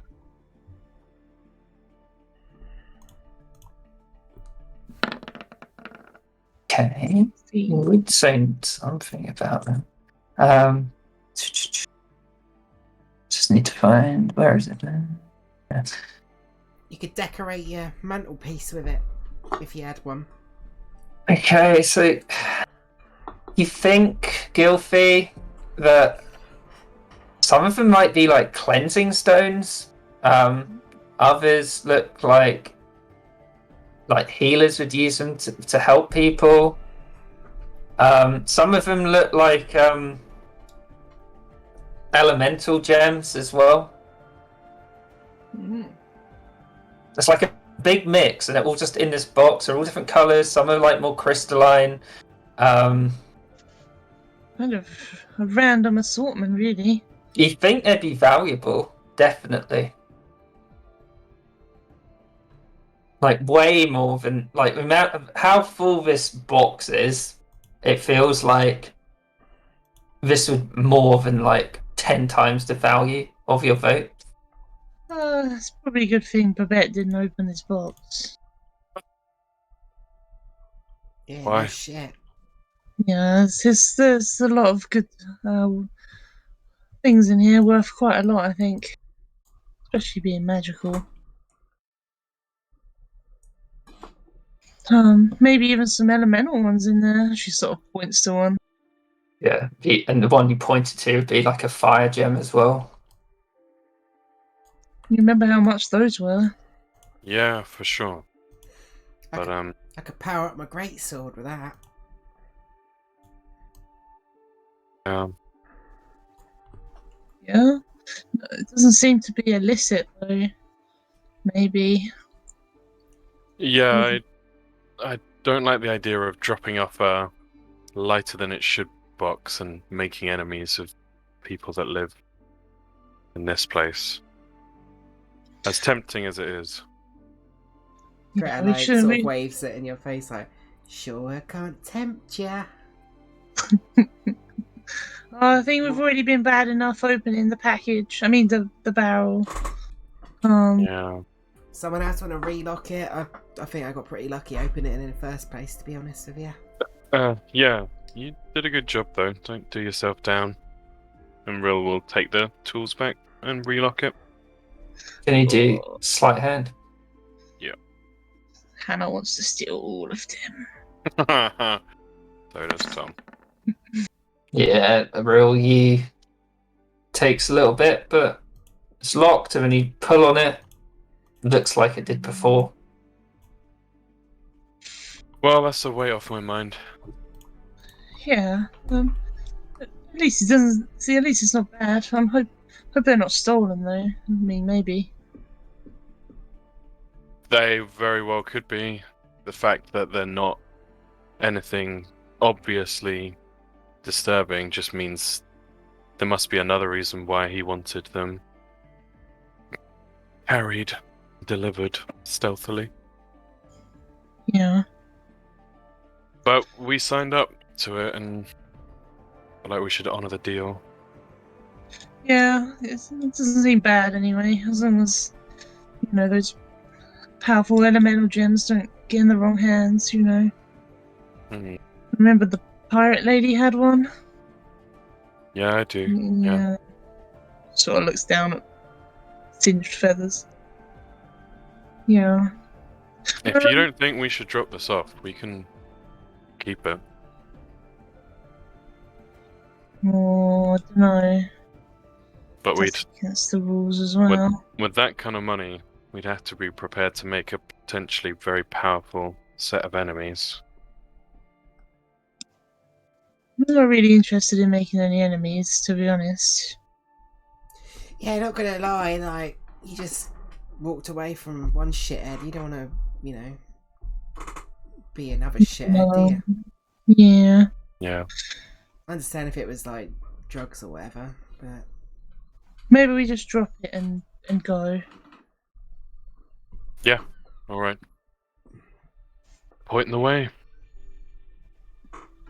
And she just So, leads you in the... I think... Actually, no. Gilby wouldn't know where to go. She just points at the thing she wrote down.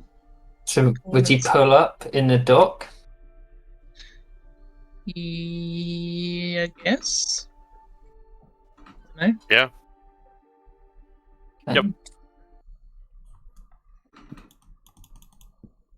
Can you put your tokens here, please? Uh-oh. This is reassuring music. Yeah. Mudpo.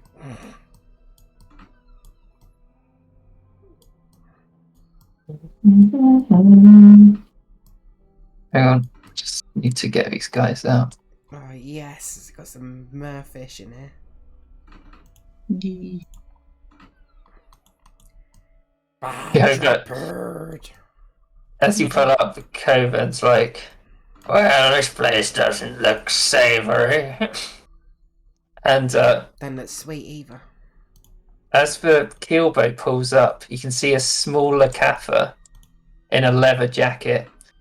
He seems to be sitting on a barrel where Bay Free, where you landed. He can be seen joyfully sucking down smoke from a pipe, and you can see a black powder pistol hangs from his hip. He just seems to be watching you at the moment. The fucking guy that shoots first in Star Wars. Can we? Is there? I guess on our we'd have like a boarding plank or whatever, right? Oh yeah, definitely. Yeah. Okay. So Rill would say, keep an eye out, but I'll go alone. I'm good at getting out of a bad situation quickly if I need to. Okay. You strong people, you may need to lift the box off the ship, but don't do anything yet.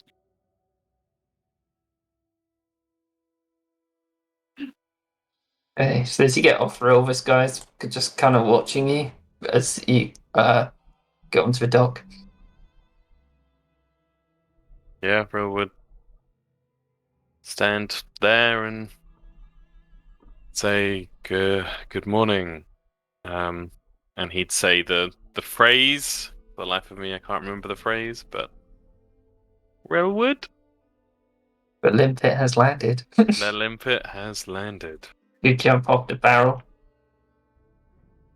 Name's Mudpo. Rill. Assume the package is in order. You're missing a character, Kieran. Where is the muddy? Oh shit! Sorry. Yeah. Oh, yeah. Yeah. Yeah, you see Mudpo looking at this little thing, but he's sort of more. He seems very concentrated on the deal. Yep, everything's in order, delivered as requested. Leave it on board. Boss wants to speak to you. Okay. Follow me. Oh, He heads to this door over here. Yeah. As Real walks, he'd hold a hand up of like, it's okay. Oi, boss, you want backup? No, I'm alright. Just going in here. he just nervously watches from the boat. Be careful, Real. Greta, Hey, like, stop killing my street cred. Jeez. Greta like pats Gilfy on the head from like Hansel's back and just says, "Don't worry, I got him." Okay. Yeah, I've seen you really fast, so that's something. So, Um, Real. You're I led in. like to think the way you move the tokens is accurate to what happened. Yeah, the Mudpo murder. pipes the door, and then Muddy will just smash through the window. Yeah. Fish would be like, oh, as the muddy bug went past, and be like, stinky. Stink trapper.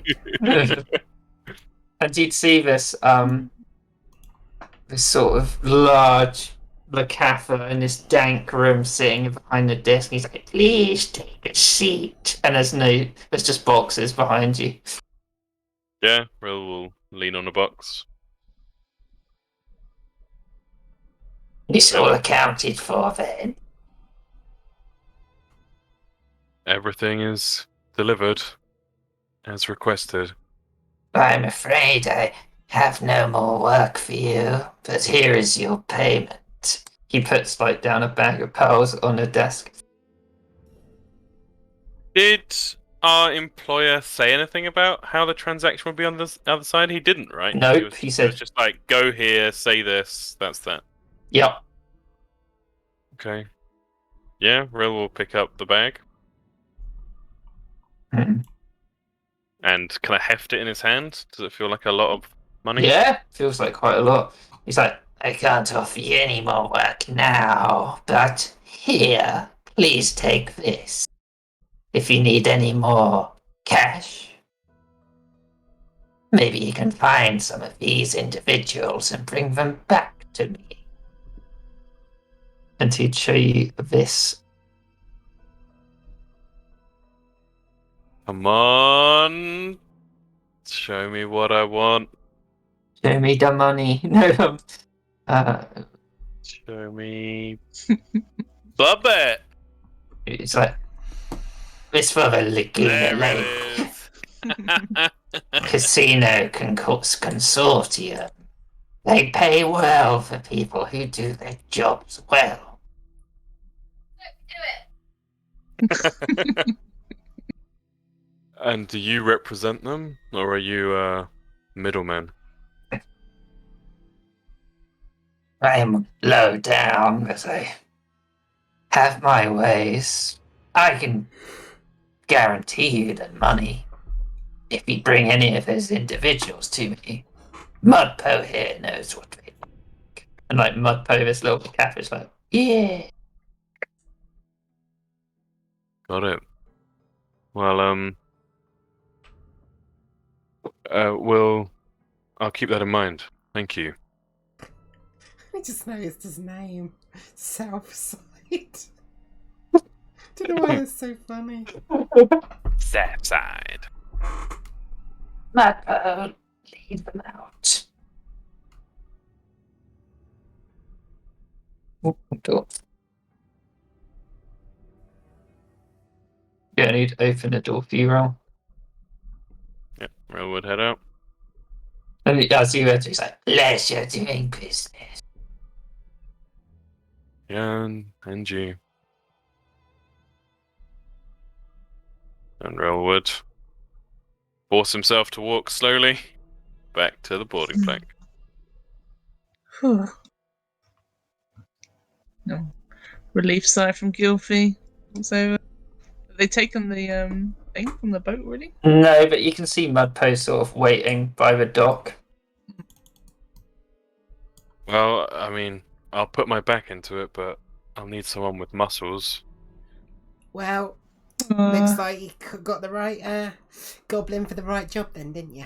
And she kind of like flexes her bicep. Between you. Yeah. Don't Go on, call Ralph. Greta the Great for nothing. Gilfie would try and help, but adds nothing.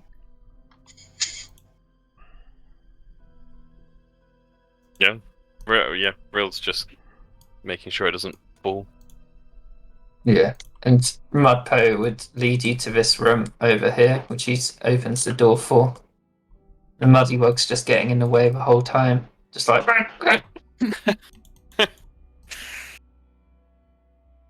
I need to figure out a little transport system for you, Muddywug. like a toddler thing. Yeah, little baby carrier on my front. So would you dump the box off in the room? Yeah. Okay.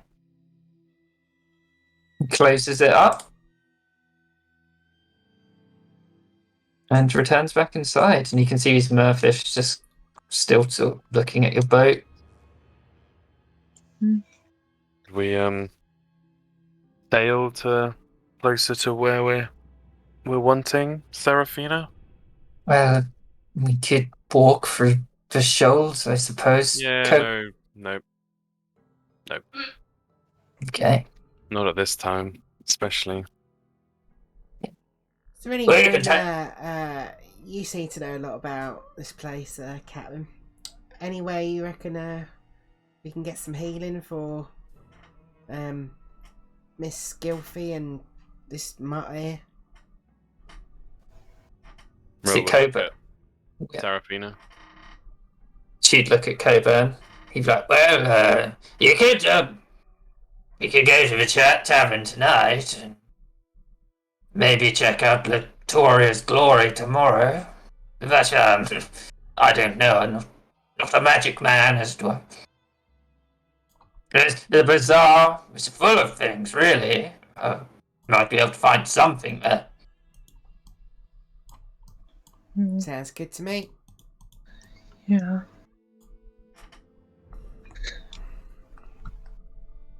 So, are you trying to sail towards where the tavern is?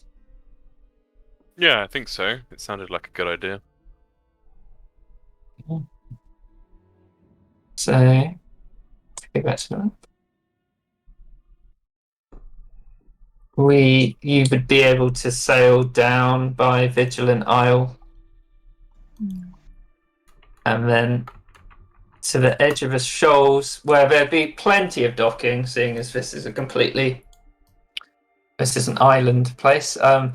Wouldn't be a fee because you're doing it so late at night, and Coburn would sort of guide you towards the barge right in. That's where you want to go for the night. Hell yeah. Ye- Feels good to be a contraband-free ship now. ye- And eventually, you'd get to down here. So it's quite late. It's probably like 2:30 in the morning. So you can put your tokens down there.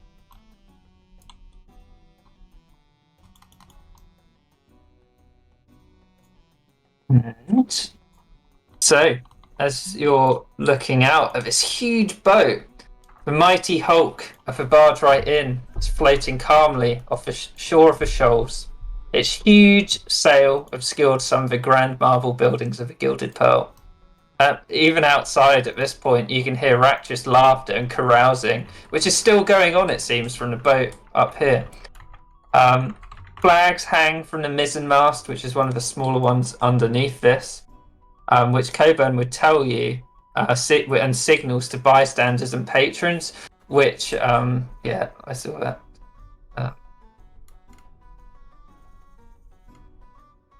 Which adventuring parties are on board tonight. You can see two of these hanging and blowing in the wind at the moment. There's a brown field with a steel grey greatsword on it, and a turquoise field with a black turtle boat on. So, Cool. yeah. You can see the little gangways going up to the boat. Well, this is exciting. Let's That's the biggest bow I've seen. I love yeah, it. I think so for me too. Hmm. Bigger the Let's better. go get some rooms. Yeah.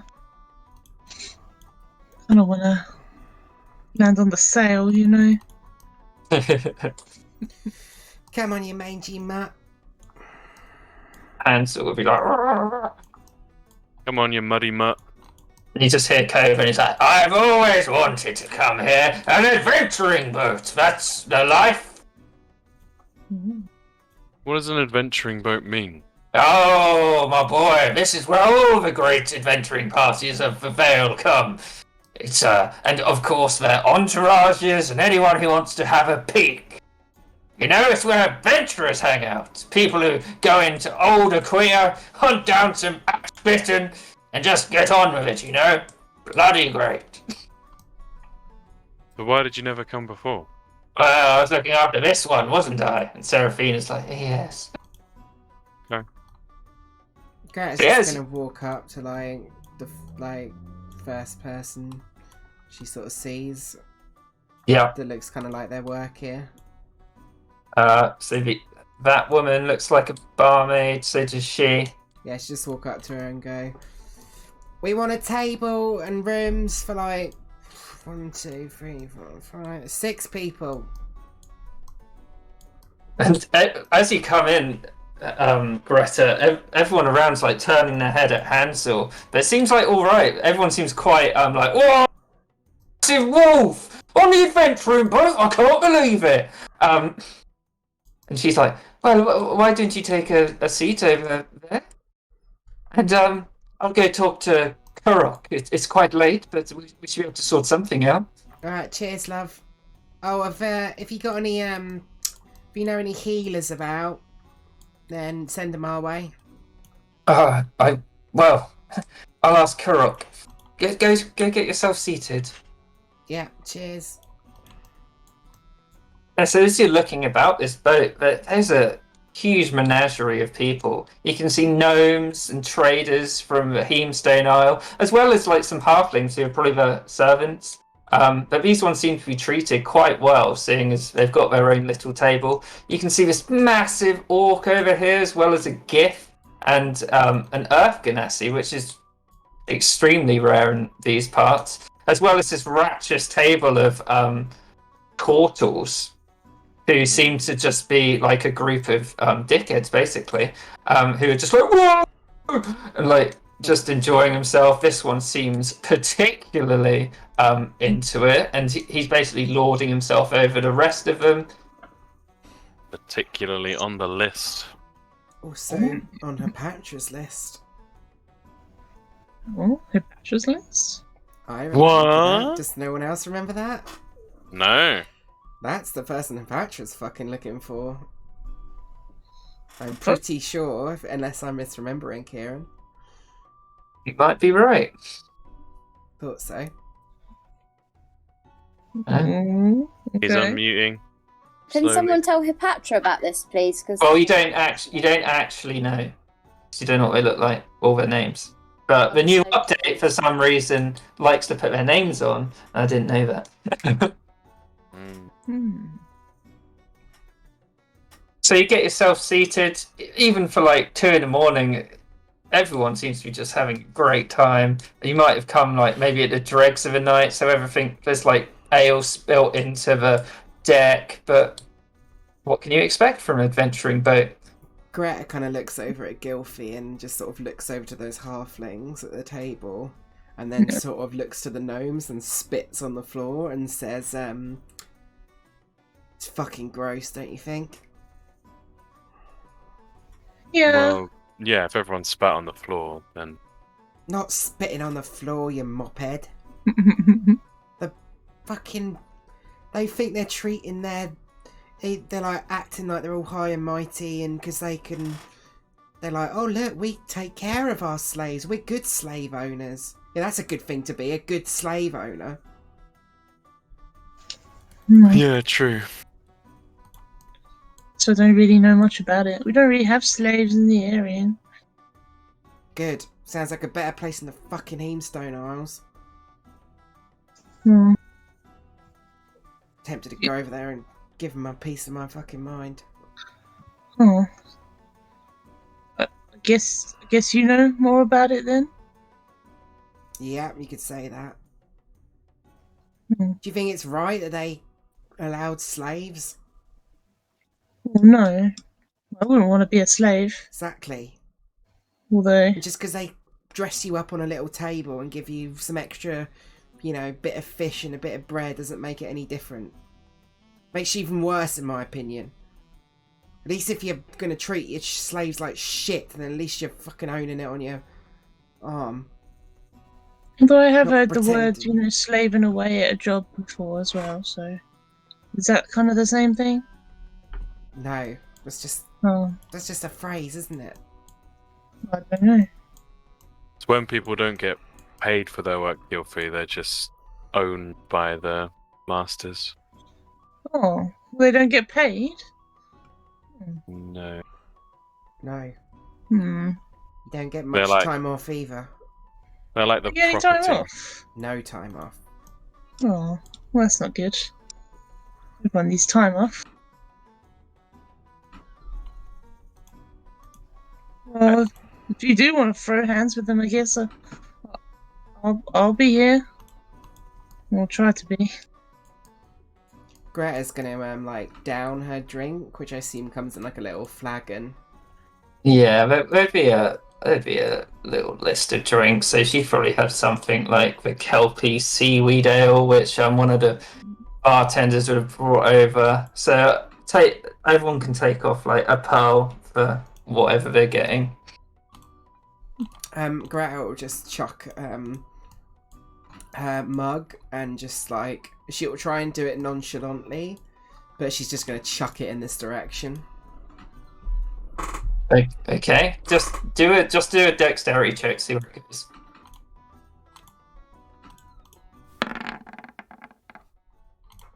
Okay, so you chuck it. It lands on this table and then just spills all over this gnome. He's like, "My friends have ruined." He looks around. He's like, he does it like in a sheepish way, and everyone else is like, "Oh God, not again." He's like, "Someone getting a bit rowdy in here." Go back to the Isles, you twat.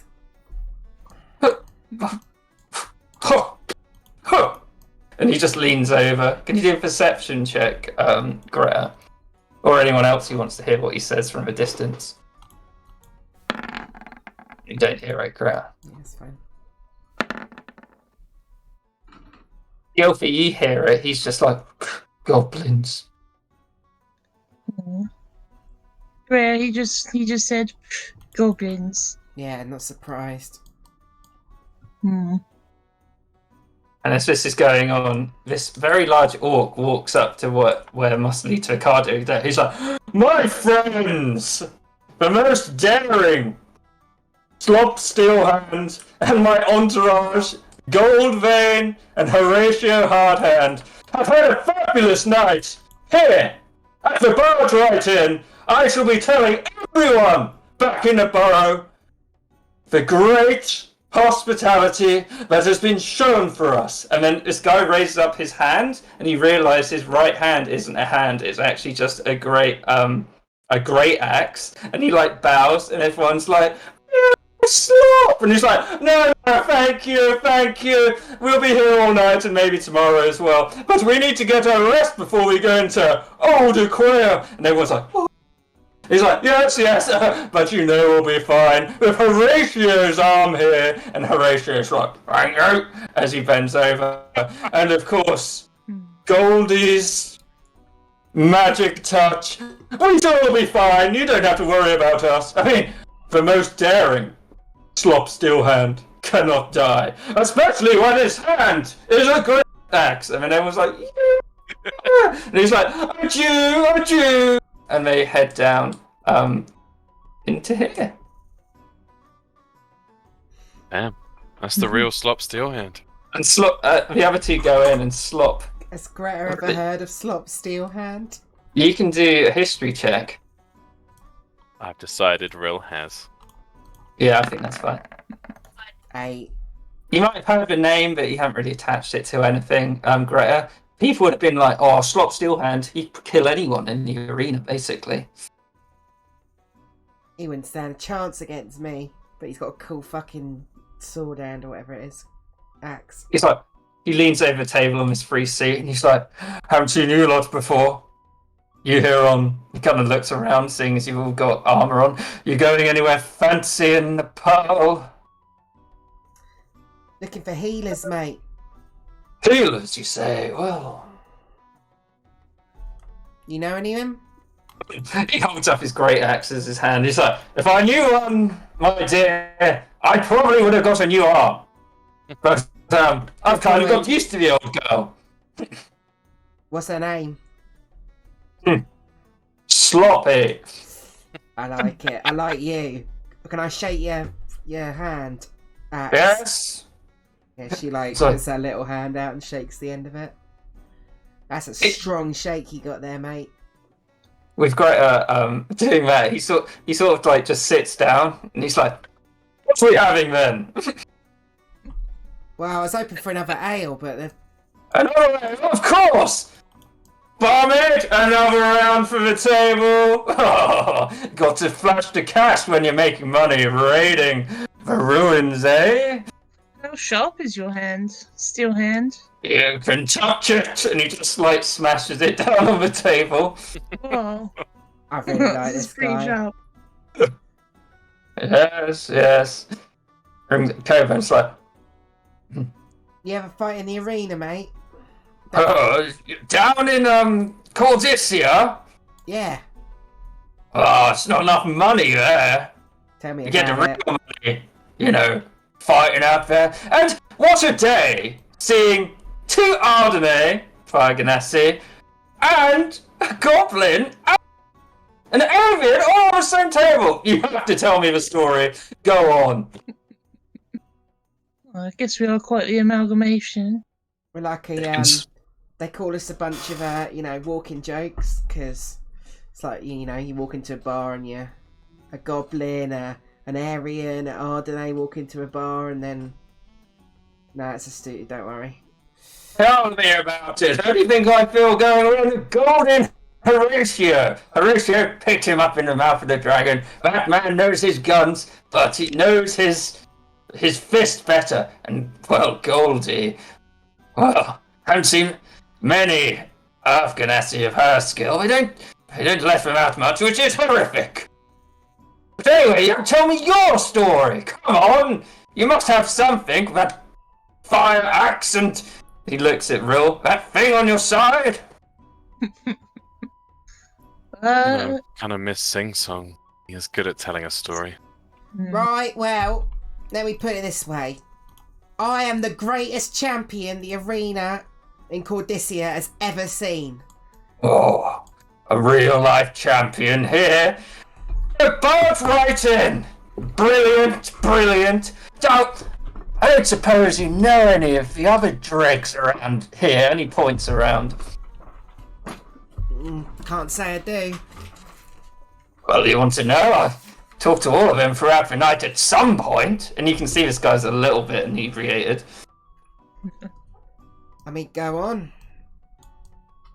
Well, there's a few characters here. It's a bit of a slow night, bit late, some of them have already gone, you know. He points up at the mizzenmast and he's like, you see that great axe on the brown? That's our adventuring flag. Anyway, that adventuring flag is basically Sots. That's our adventuring party name, you know. But anyway, that's not what I was talking about. He sort of stands up and he's like, that's Gnome over there. Makes the finest shields in the whole of Shattered Lake. Dahlia over there. She's a real rough and ready sort.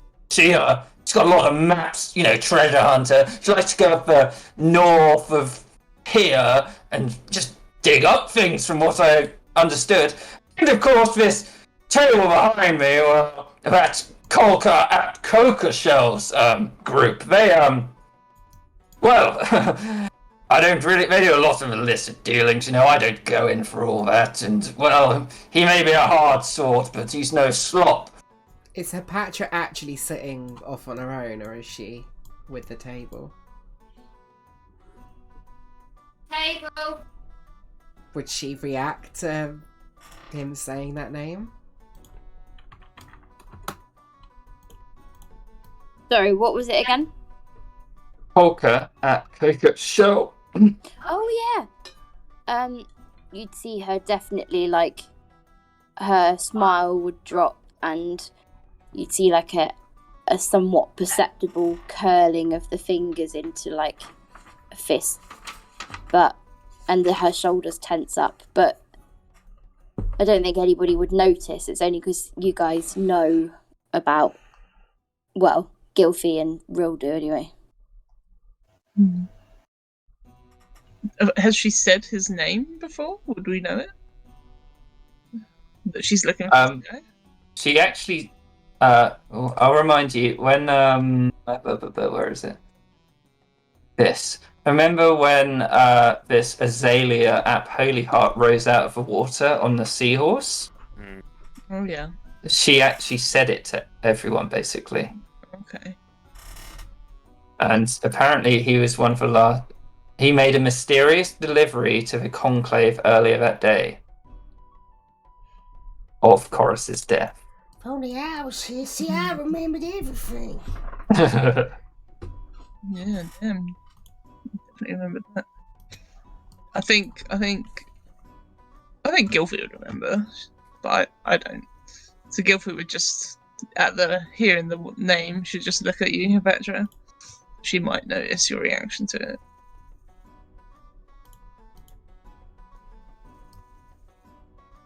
So after the table went a bit quiet, Slop's like, well, anyway, I'll leave you to it. Nice to meet you, big Another fella. round for a table. Hey, if you ever want to fight, Maybe 2 rounds. then tell me. Oh, I'll be here a few days. Keep your eye out for Slop. Can't let Goldie get cold now, can I? He gets up and goes below deck. Oi, wait. Yeah. Where were you? Said you were heading again? Oh, the Queer. It's the ruined district to the east, for the last bit, and it's got that huge Magister's Tower there as well. We're going to take a crack at it in the next few days. Can you type that in the chat for me, Kieran? I just can't. That voice, like, makes the mic just go, like, echoey, and I can't hear it properly. Old Queer. It's basically a completely ruined place where those things that you fought at the beginning were. Okay. There's a lot of them in that area where they're basically contained in, and adventurers go in there and try and get magical artifacts out. Sweet. Well, you might get some competition. Well, I relish the thought. Do you head to play deck? That guy's awesome. You okay, Greta's saying Petra? Yeah, you'll be ignoring her for the minute.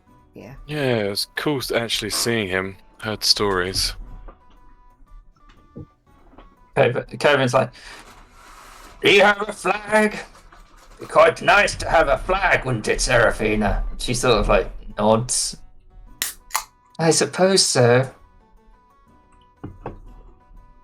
People used to bring flags to the arena. Did you have one? Yeah, they mostly just put Crush him, Greta. Oh.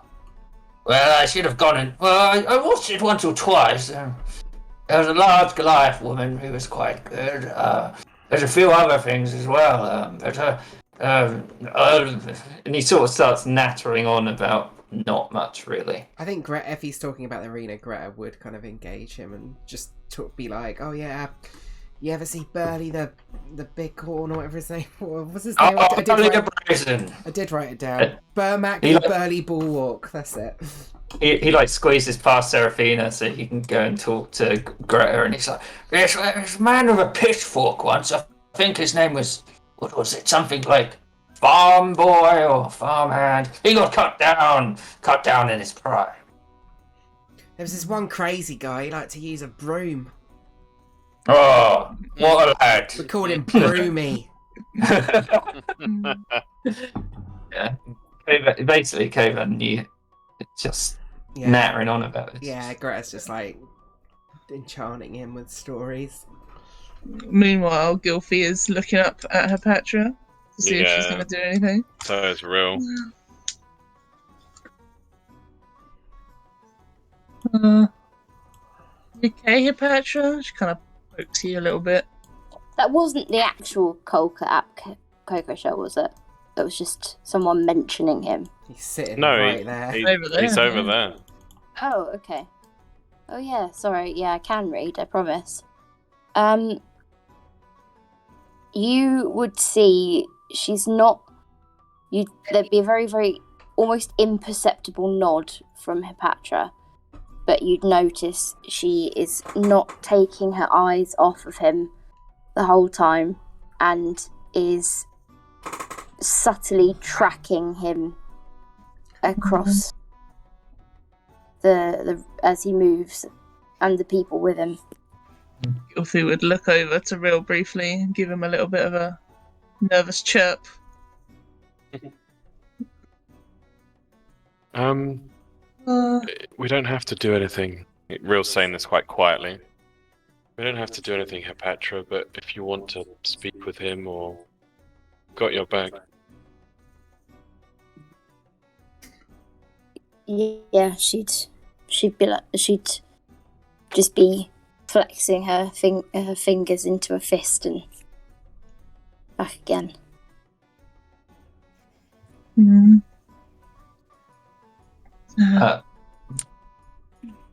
As it sort of goes quiet, Serafina would be like, "Well, we have a big day tomorrow, I suppose. I'm going to go below deck and go to bed for the night.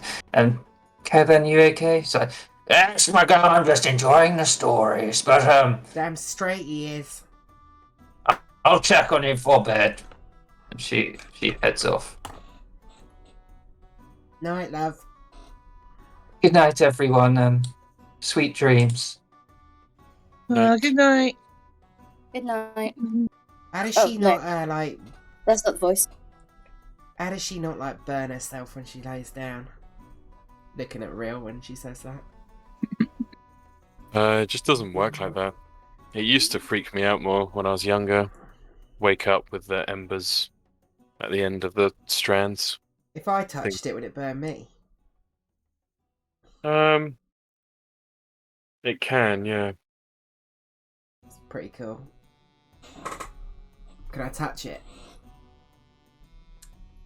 He leans over, so his hair like shags down in front of him. Yeah, Greta's just gonna like take a big handful of his hair in her hand.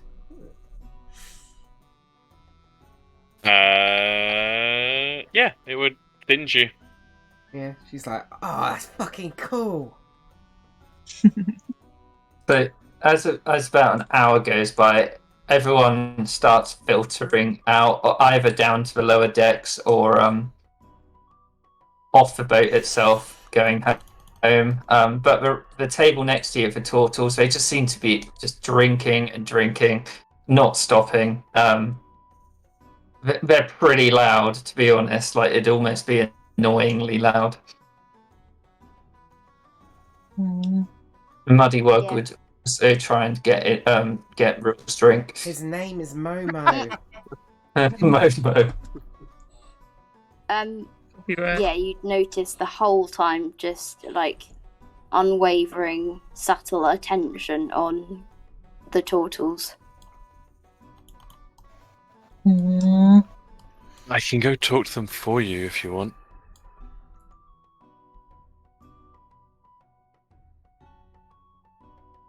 She'd just very do a little sort of small head shake, but no. Why are we whispering? I'll tell you later, Greta. Alright. Maybe sooner than later.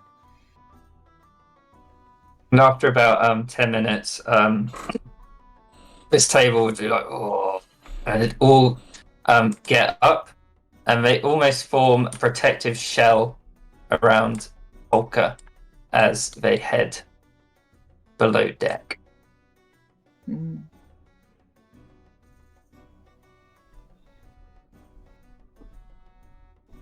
So, What? What's Why? up? No, What's- Patrick would just be like, well, I need to find a way down below deck. You want to ambush them? I'm not sure. Maybe I need to find my way down there and hide. Listen to what they're saying. Just for a while at least. You're sneaky, Hepatra. Maybe you can do that. Perhaps. Would there be an obvious way downstairs, Kieran? Yeah, there's these doors here that would lead to the lower decks where all the rooms of the inn are. Mm-hmm. And would she be able to get down there? Yeah, I mean, you've got rooms, so they're all like Oh, the key yeah. for this. You'd all have the key for this door. We have rooms here. Cool. Yeah, she's going to get as close to Kolka as she can. So as they're walking down below the deck, how long would she leave before she follows them? Couple of minutes, maybe? Okay, so as you're going down the steps, can you do a perception check? Oh, no.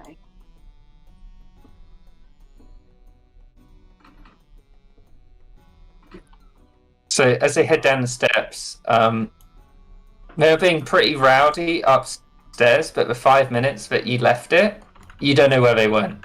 You don't know what rooms they're in. You can't hear them. Thought you might say that. Hmm. I can help Hepatra if you want. Try and find them. No, it's fine. I have a plan. Okay. Remember, Gilfie can be very small. She was It's true, but crucial inside this whole place. What's I going don't- on? for one thing, I don't want to put anybody at risk. This is my mission. But I have an idea. We gonna fight someone? No. Maybe. I don't know what's going on, but I got your back. She winks at Thank you. Patra. I appreciate that, Greta. It's alright. So He's, yeah, go on. He's wanted by the casino people. Wait, I got it. Wait, I got it right here. The Laguna Lake Casino Consortium. He's wanted by them. They, the guy inside when we dropped off the box offered us this list if we want to bring people in. There's a name we're all very familiar with on there.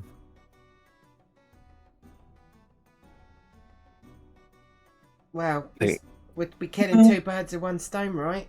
Sorry. I mean, I guess it depends on what you want to do, Hepatra. If he has something to do with your mentor that's not good, then well, I'm I not just going want to judge answers, Gilfie. Okay. I need to make some subtle inquiries, and to do that, I need to find him before he's inebriated, or too inebriated. Well, I don't I know really what get you're in doing. there and then we can tie him up and then make him No. talk. Aw. No. Hmm. I have an idea. It's okay. I will work on it tomorrow. I'm not going to put you guys in danger. Should we know the idea, or It Oh, no. probably won't work, actually, now I think about it.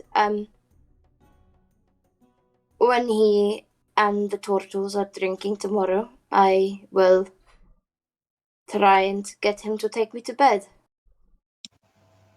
and see if he will spill his secrets in lust and wine.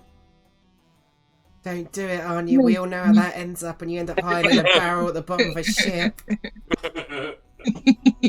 Have I missed something here? Or have I completely forgotten something? The Minotaur. Oh, yeah. Shores of Shit. Protection.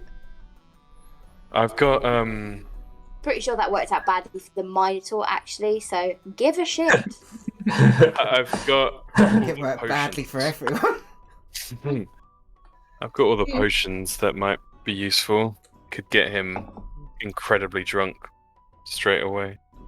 People can sometimes spill their secrets when they're drunk. Well, yes, that's what I'm thinking, but I don't want him to be so drunk he can't remember anything, or that I can't get him alone.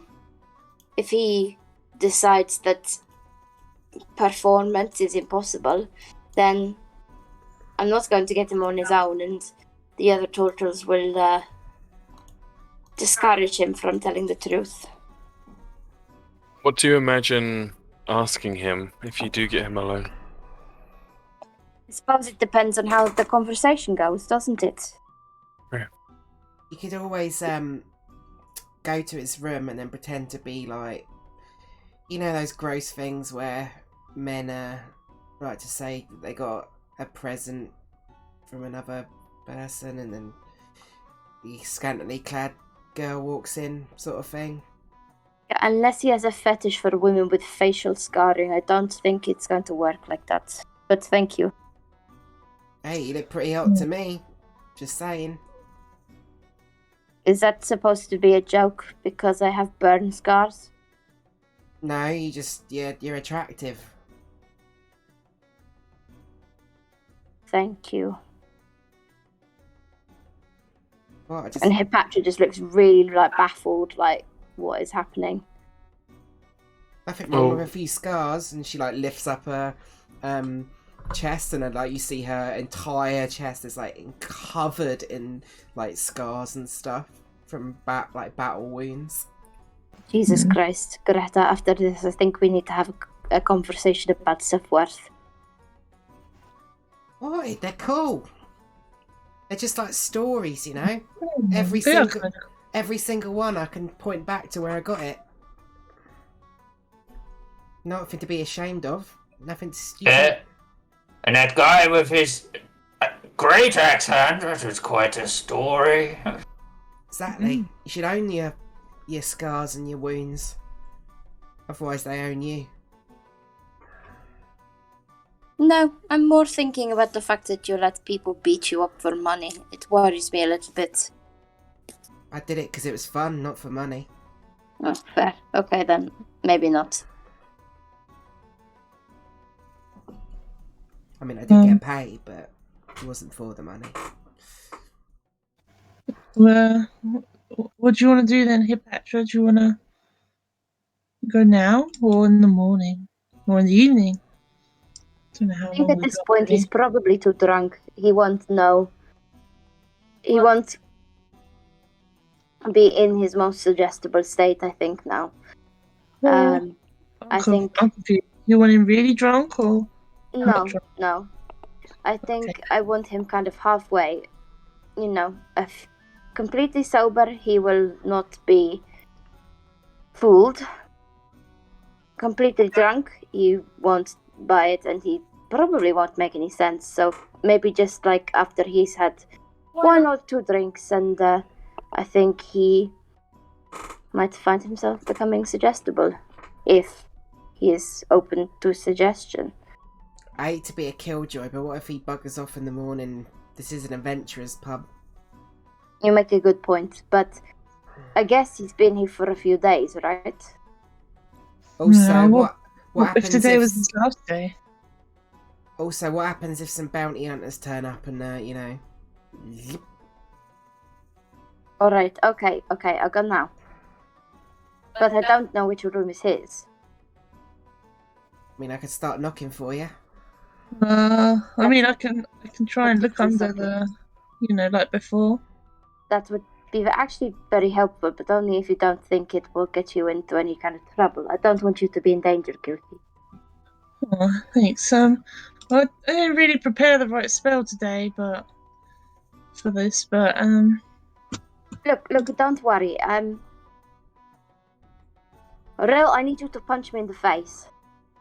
What? I need you to punch me in the nose. I'll do it. That's backup plan. Okay. Oh, Rill would do a pretty weak punch.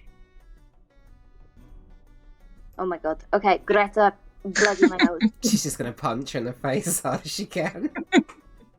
Ah! Ow! Is that hurt? You said me to punch you in the face. I know. did say it, yeah. Didn't really anticipate it being that hard. Ow! Coburn would pick up his mug of ale and be like, I'm glad I came along. You lot are a strange bunch, but I think you mean well. I keep forgetting you're here, to be honest. Well, you know, that's what they call me, Silent Coburn. I thought they called you Uncle Coburn. They call me that as well. Well, my niece does. Would Hipatra have any clue as to which of the cabins are Kolka's? From your very bad perception check, no, not on your own. How many are down there? Before we go Yeah. do that again, are the doors like got little gaps for rat heads or not really? Is it more posh than that? Well, you have. This is a pretty shabby old boat, so from what you can see up here, they do, but you don't know what that's like below deck. Okay. Right. Right, I'll sort it. Greta's just No, gonna... no, don't worry. I've had this in hand. Thank you. Alright. We don't want any bloodshed if we don't have to. If we start torturing people, then they are less likely to tell us things. I was just In gonna Dino see... Veritas, they say. If I was just gonna knock on the doors and see if they wanted room service, and then find out that way. That's not actually a bad idea. Alright then, I'll go do it. Doesn't Hansel have really good sense of smell? Maybe you could try narrow it down.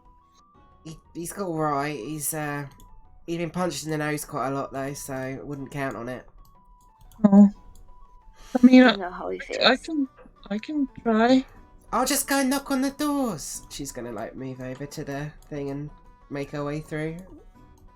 Hey, so Greta, as you get downstairs, you realise there's about 40 different rooms down there. I think you're probably best off if you'd have taken a plate and been like, room service, and then they'd be like, didn't order anything. They'd be like, oh, sorry, I must have got the wrong room. She's just gonna start knocking. Random doors. Yeah. Okay. So you knock on the first door. No one answers the first door. Next one. You knock. She's literally gonna knock every single one until someone answers. Okay, so roll a d20. 14. Okay.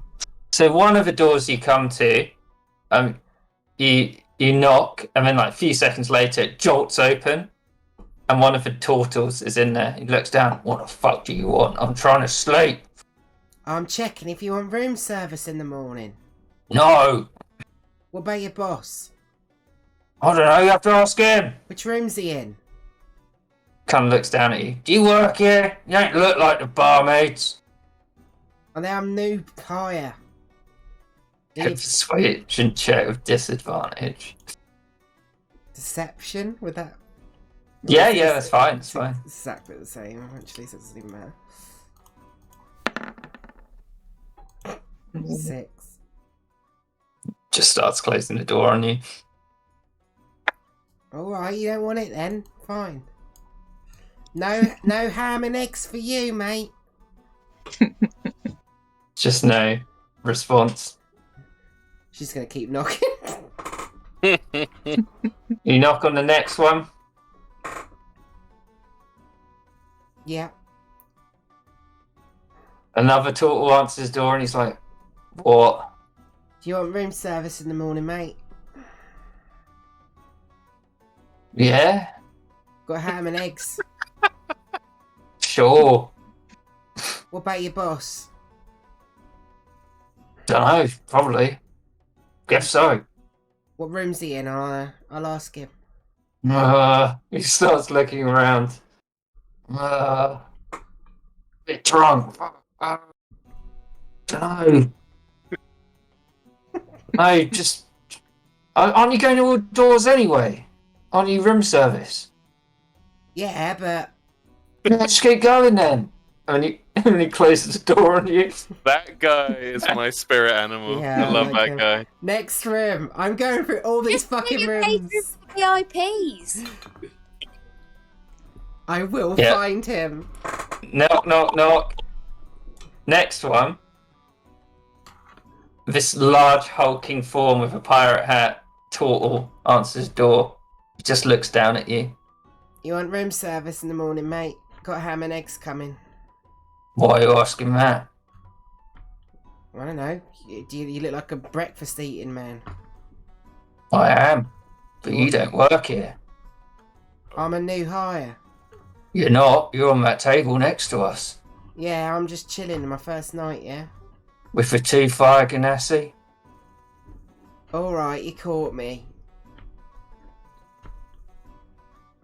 What do you want? I don't know, I just thought you lot looked cool and I wanted to, you know. He, what did he do? Let's look at his statue. I thought Pulls you out looked, I thought you meat looked, I thought you looked like a good, you know, a good fight. I'm always looking for a good fight, so. Pulls out a mace which is crackling with lightning. Oh, He's like- nice. He's like, yeah, I am. But not 4 in the morning. Alright, fair. What do you want? I want to fight ya. Not now, That's but not- I'm You organised. said you wanted room service. I was trying to get your attention. Kind of looks at you. Why? Because I want to fight ya! She's going to pull out her greatsword and say, look, mine fucking fire on it. Just looks down. He's like, yeah, well done. Suppose we can talk about it. In the morning. Alright, in the morning. Right. She sheaves her sword and walks back out. See you in the morning. Okay. Can you do a perception check as you're going back up the stairs, Greta? Okay. You don't notice. She walks back up and says, he's in that room down there on the left. Right, okay. Well done, Um, Greta. Thank you. Oh, thank you. Sorry, I forgot I was meant to be doing an accent.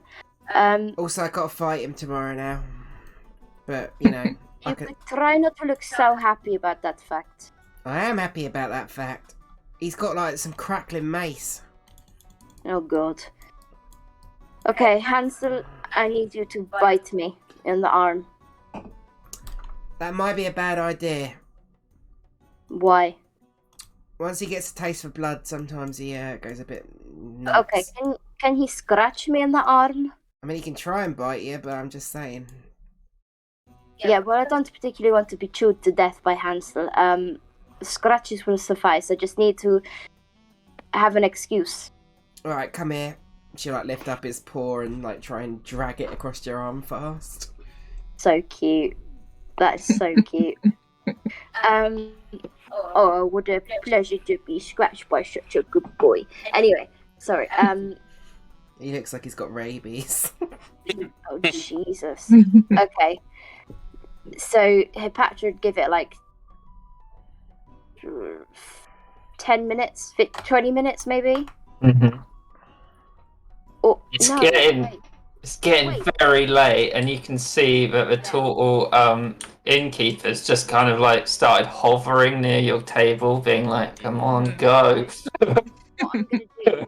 I'm gonna wait until the early hours of the morning. Okay. Okay, if that's Yeah. acceptable. Uh, What would everyone else be We doing? get, Because we get rooms. Like we could go wait in our room. yeah, you've got rooms. Let's go have a pillow party. Yeah, Coburn would be like, well, that's enough for one night. I'll see you all in the morning. See you later, Uncle. Good night. Don't do anything too stupid now. And he gives you like a cheeky smile and leaves. Never. I like him. Maybe we should wait in our room, Patra, and then give the staff, a break. True. I'm gonna go sometime after about 6:30. I know what I'm going to do. Okay. So you guys staying up all night? Or are you going to sleep? Or Cleopatra wouldn't be expecting them all to stay up all night. She would be like vigilantly waiting and being like planning on. See, this is the trouble. Hippatra's smart. She's going to know what questions she's going to ask, etc. in advance. I have absolutely no idea. Yeah.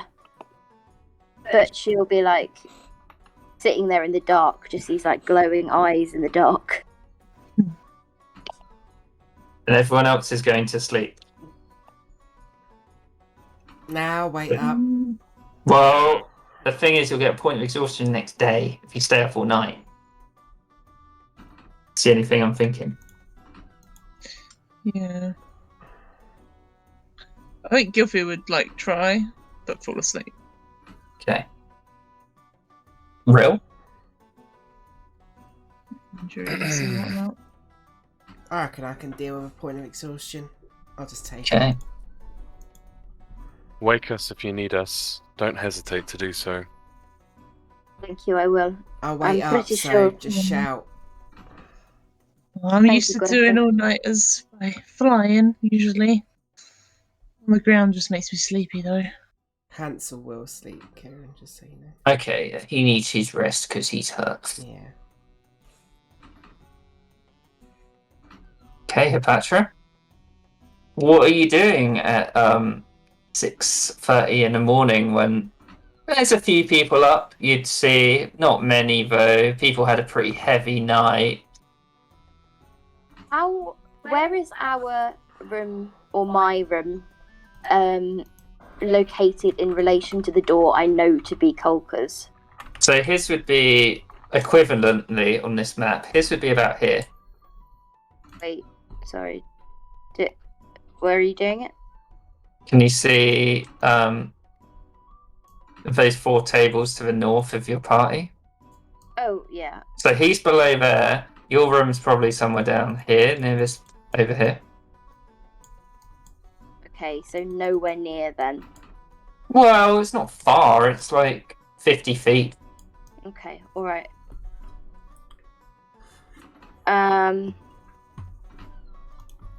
Okay, alright. Hipatra, is there an entrance is there a way downstairs at this end of the ship? Not unless you go through these cargo hatches, which you can open up. They are unlocked, but it would just drop you down into the hallway.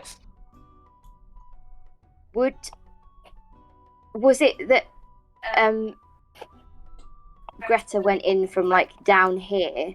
Yeah, so she went. Along that route. Yeah. The turtles were the first ones that she came to on the left, right? Yeah, exactly. And so he's like the 4th one along. So he might be more like here, actually, where this table is. She would then tiptoe as quietly as possible up to this end and up a few of the steps, and you would hear her thunder down the stairs and start banging on every door on the left, being like, "Oh my god, please help me! Please help me!" Hey, do a performance check to see how urgent they think it is. Yeah, more urgent than I made that sound. Oh, fucking hell. So, 2 of the tortoise doors remained shut, and then the one that was very to Greta would come out of the room. And he's like, What? It's early. Oh my god, please help me. You have to let me in. I don't want that woman to come in me again. Please help me. Why don't you talk to the innkeeper? I'm not your mother. I don't have time to get to the innkeeper. She's up there, and I have to go past her to get up there again. Please just help me, please. Right, come in and sit down. Oh my god, Yes. thank you. And very desperately, like, oh my god, thank you so much. He just sits on the bed. He's like, I'm gonna try and go back to sleep. Just lock Please. the door or something. And You know who can protect me? Please. I can't see that woman again. but It's a crazy wolf she has. oh, that one. She was here last night. She said she was bringing breakfast. Yeah, she might be, but she had a wolf with her, and she just set it on me. I didn't even say anything. We were just having a drink together, and I wake up and she set the wolf on me. Oh my god. Well, you right. Just stay here. I'll do a quick sweep. And so he goes out of the room at this point. At this point, she'd be like, please, I just need someone to protect me, please.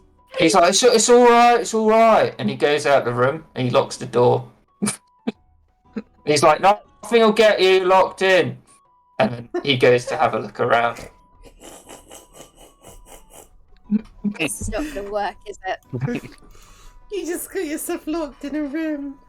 Yeah. So The Burgermaster strikes again. he's just going to do an investigation check to see if he can see anything. I assume Greta's probably in her room at this point, so... Yeah, she was intending to be in a room. So he takes about 10 minutes. He goes out. He's like, I can't see her. Suppose you're all right. Why don't you stay in here? Just go back to your room or something. I can't remember where it is. What? He just looks at. What have you been doing all night? I had quite a lot to drink. Please. Well, I can tell. I feel very vulnerable. I do too. I've got a hungover. Please. Just... I was so drunk when I went down there, and there were so many doors, and they all look exactly the same. I know what you mean. Doors are confusing, but just stay here. I can lock the door. It'll be fine. Thank you. Please, I'd be so grateful. Thank you. He Thank you so much. locks the door and he puts the key next to you on the desk, which is next to a chair. He's like, I'm going to try and sleep for a few hours. Just chill out, yeah? And he gets back into bed. Thank you so much. You're my hero, honestly. And he's just like...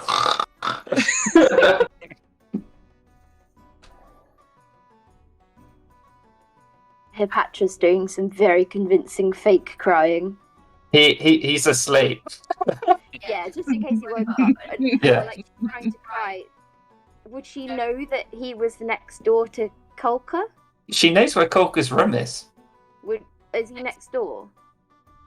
Yeah, he is. He's next door. That's the one that Okay. he knocked on next.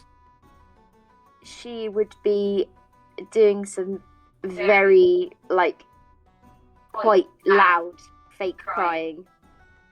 And, like, being like, oh my god, what am I going to do? Do another performance check. That sounded so laboured, Kieran. Your crying can't even wake up the guy, let alone wake up Kolka next door. Oh, damn it. I was figuring that he was, like, so drunk or, like, hungover that he couldn't be woken, but Kolka might be able to be woken. Yeah.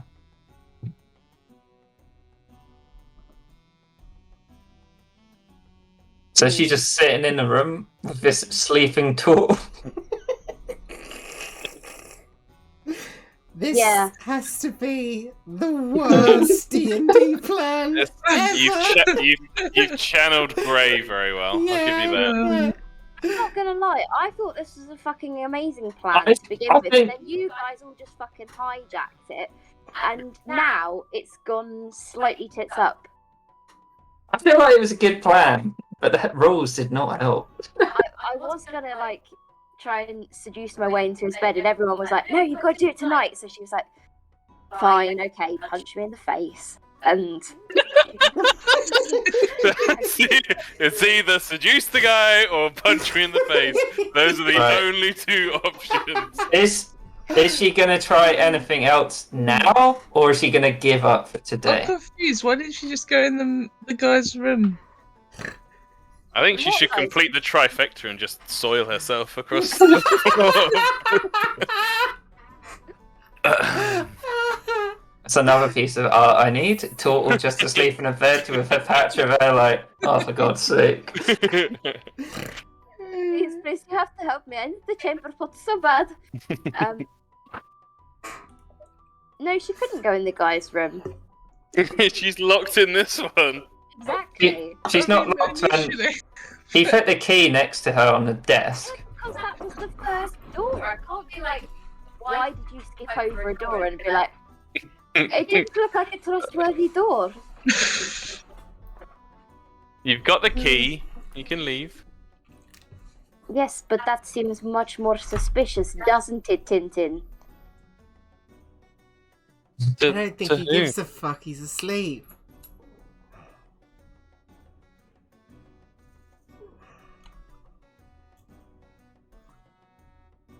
Oh, it's my internet finally died. I think it has. God damn it.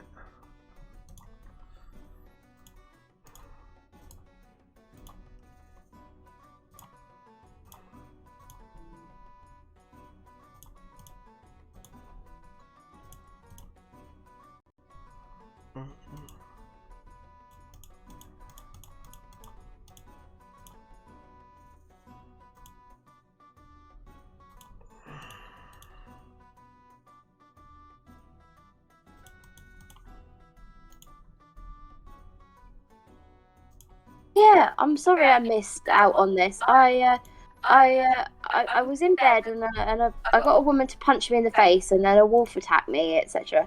And everyone's like, "Don't be ridiculous." So, what is she wait? How long is she waiting in the room? Until he wakes up. Okay, so at this point, it'd probably be about 8:30 in the morning. He'd wake up. And he's like, Would she see him like stirring? yeah, Okay, she'd be like pretending to be asleep okay. in the chair. He would grab you by the shoulder and he's like, "Wake up! I've got to go. Got to meet the boss on deck." Oh my god. Thank you. I didn't think I would sleep so well. Yeah, Okay. neither did I in that chair. I must have been tired after everything that happened. Well, I owe you a great debt of thanks. no problem. I mean, I didn't really do anything, to be honest. Is there anything at all I can do to pay you back? Kind of looks around. He's like, "You can buy me a drink later, I guess." Oh yes, that sounds excellent. And she'd do like a shy like smile. You should see Tom's face right now. He's just got his hands like over his eyes and is just watching through his fingers. And he's like, "Don't worry, I'll tell the boss about that wolf girl. I mean, if we see her, we'll sort her out."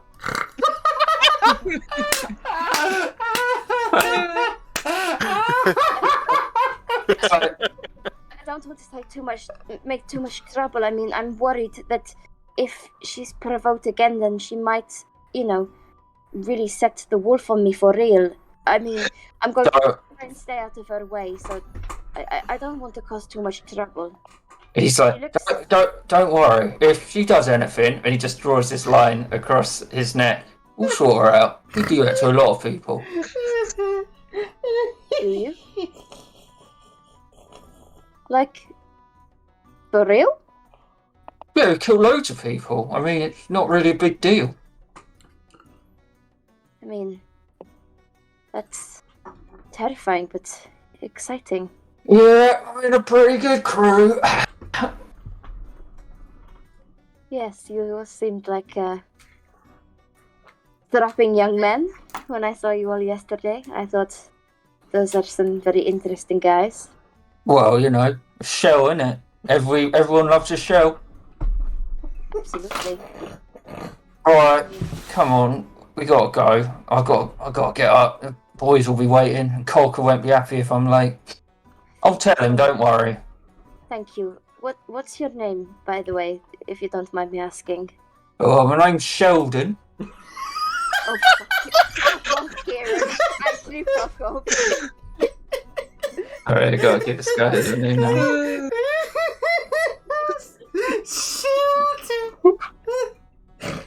Instant classic.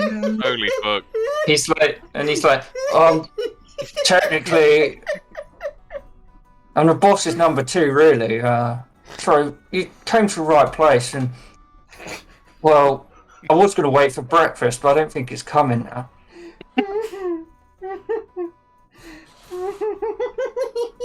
Oh, Sheldon, I love you. So he would like usher you out of the room, and then he's like, "Oh, I'm just going to go see the boss.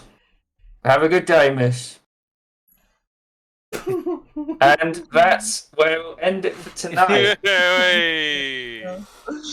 With the introduction of the BBEG, Sheldon. Please tell me you came up with that off the cuff. I did. Oh, incredible. Sheldon. Incredible. The boy. Oh, thank you, Sheldon. I'll make sure I repay you to the best of my abilities. This has set up such a weird dynamic. Yep. You're just going to see them all looking over at Greta like that bitchy chat, that woman who. But then now Patra has to like slink away from the group because if she sees her with Greta, it's going to be really suspicious. Oh my god. This is not how I planned it on going, to be honest. It's made it very interesting. And to be fair, if they do come after Greta, Greta's going to be like, "Oh yeah, let's go." Yeah, pretty much. Yeah, I was like, yeah, don't do that. She's kind of scary. And they were like, nah, we'll fuck her up. And I'm like, fine. You are on your head, be it. Oh, it's too funny. I thought you might have like confronted them on the deck. Yeah, we'll see. Enemy insurgents. Yeah, I think all the plot stuff's gonna start coming quite quick. Yeah. But now you're at the Pearl. We're in the big place. Fucking Sheldon. I love him. The best I loved him from the start. Oh my god. Can her How you gonna- Patra, like, not have a romance with Real now and have a romance with Sheldon? Yep. Something tells me that's not where this is heading. I wish it was. He might think that you're in like a lover's tiff. Like maybe she attacked you because she's an abusive partner. If he sees you with him, he's like, "That's a bit weird." The mind of Sheldon trying to figure Yeah. everything out. Yeah, he's not exactly like university challenge material, though. Is No, he's not. He speaks to me on such a deep level. He brazenly just told you, "Yeah, we kill people. Not a big deal." Really good at it as well. You really kill people. He was like, yeah, and No, it was the first conversation with him. That was the best one. Greta was like, "Do you want room service?" She's like, "Yeah, sounds alright." He's just such a sweetheart. Fuck me, that's the most I've laughed at in ages. So good. as opposed to last week with the Burgermaster when I laughed until I was nearly sick. Virgo and the cat. Oh my god! I honestly, I was crying with laughter. I was telling my mother about it the next day, and I was going, "Get your hands off me! Get your hands off my Brutus!" And she was just like, "I'll worry about you. Since you moved in with Tom, you've really let go on this terrible side of your personality." I was like, "Thanks, Mum. So supportive." Incredible. I love your little island hop like on this map. Mm. Oh, the breakup with Babette. Yeah. Kind of So sad. sad. Yeah, it was kind of sad. Oh, Ben. I'm just going to be very interested for that Monday one now. Yeah, me too. Babette's going, we don't need you! Why haven't they come after me? I'm pretty sure, just to like pre-warn you, that he's gonna be like, "We need a new wheel frogs. The old frogs are out. We're gonna get new frogs in." Oh my god. I'm gonna miss him. I think he's gonna try and replace them with like versions of them. You can be the new hothead. Bill. It's just somebody with a wig on. A red wig. Yeah. I would much rather they were called Dill. Hmm. Second first mate feathers. It's just like this really old Eric Cocker. He's like,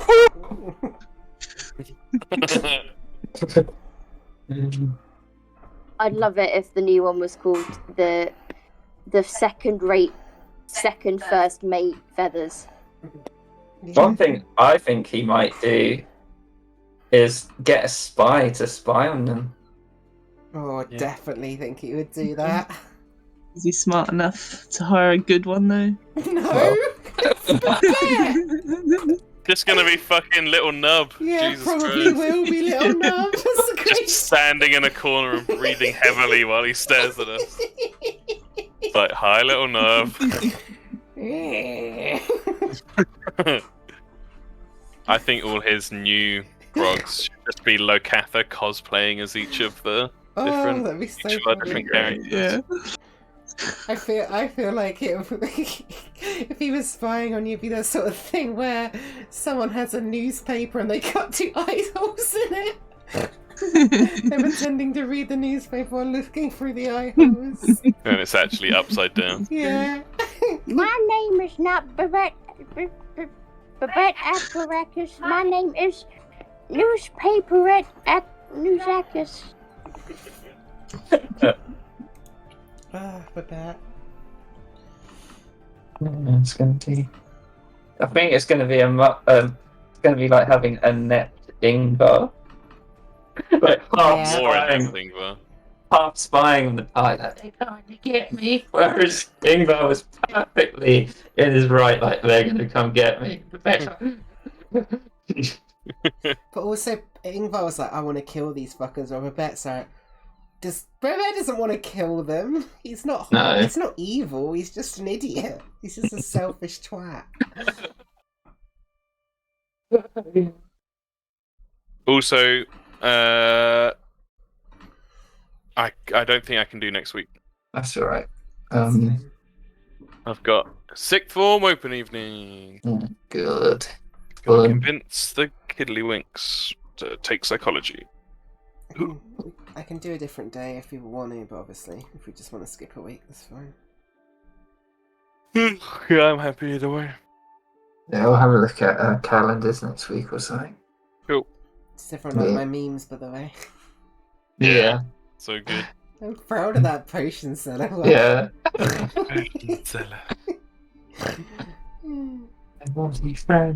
No, I just think we should start getting as many memes in as we can.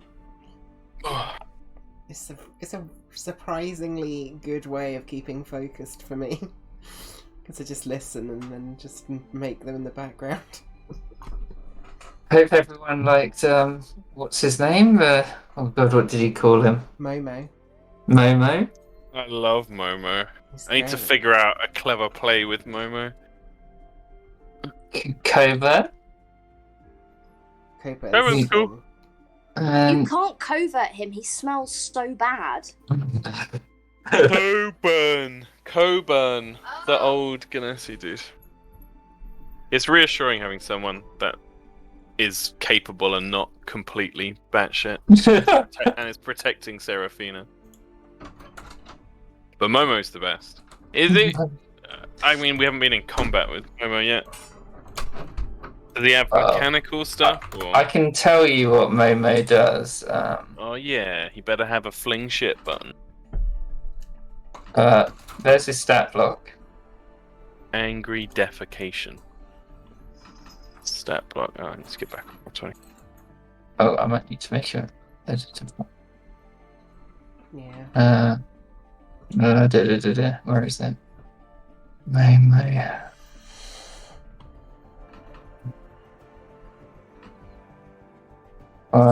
Muddywug Companion. Who we now will call Momo. If he dies, he has like a whole day where he's not around and then he comes back. Hey, He's not very good, he's got 11 health. I'll take it. That's pretty great. Standing leap. I mean, Stinking Mud's pretty fucking crazy. Although if he stands next to me, I have disadvantage on all my attacks. Yeah, which means And you can't get he sneak. literally follows me around. Well, in combat, he will probably attack stuff. Yeah, I get to sick him on people. But yeah, and then he can give people disadvantage. But then if you're next to him fighting, you've just got to be like 5 foot away from him at all points. I like it.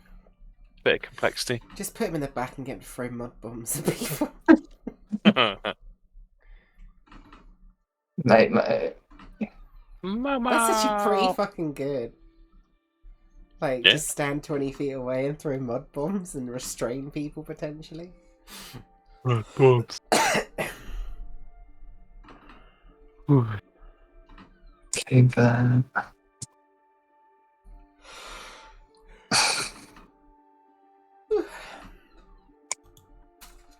Right. I'm gonna be going to bed. But thank you, everyone. Thank you, Kieran. That was No awesome. problem. Goodbye. Bye bye. Bye bye.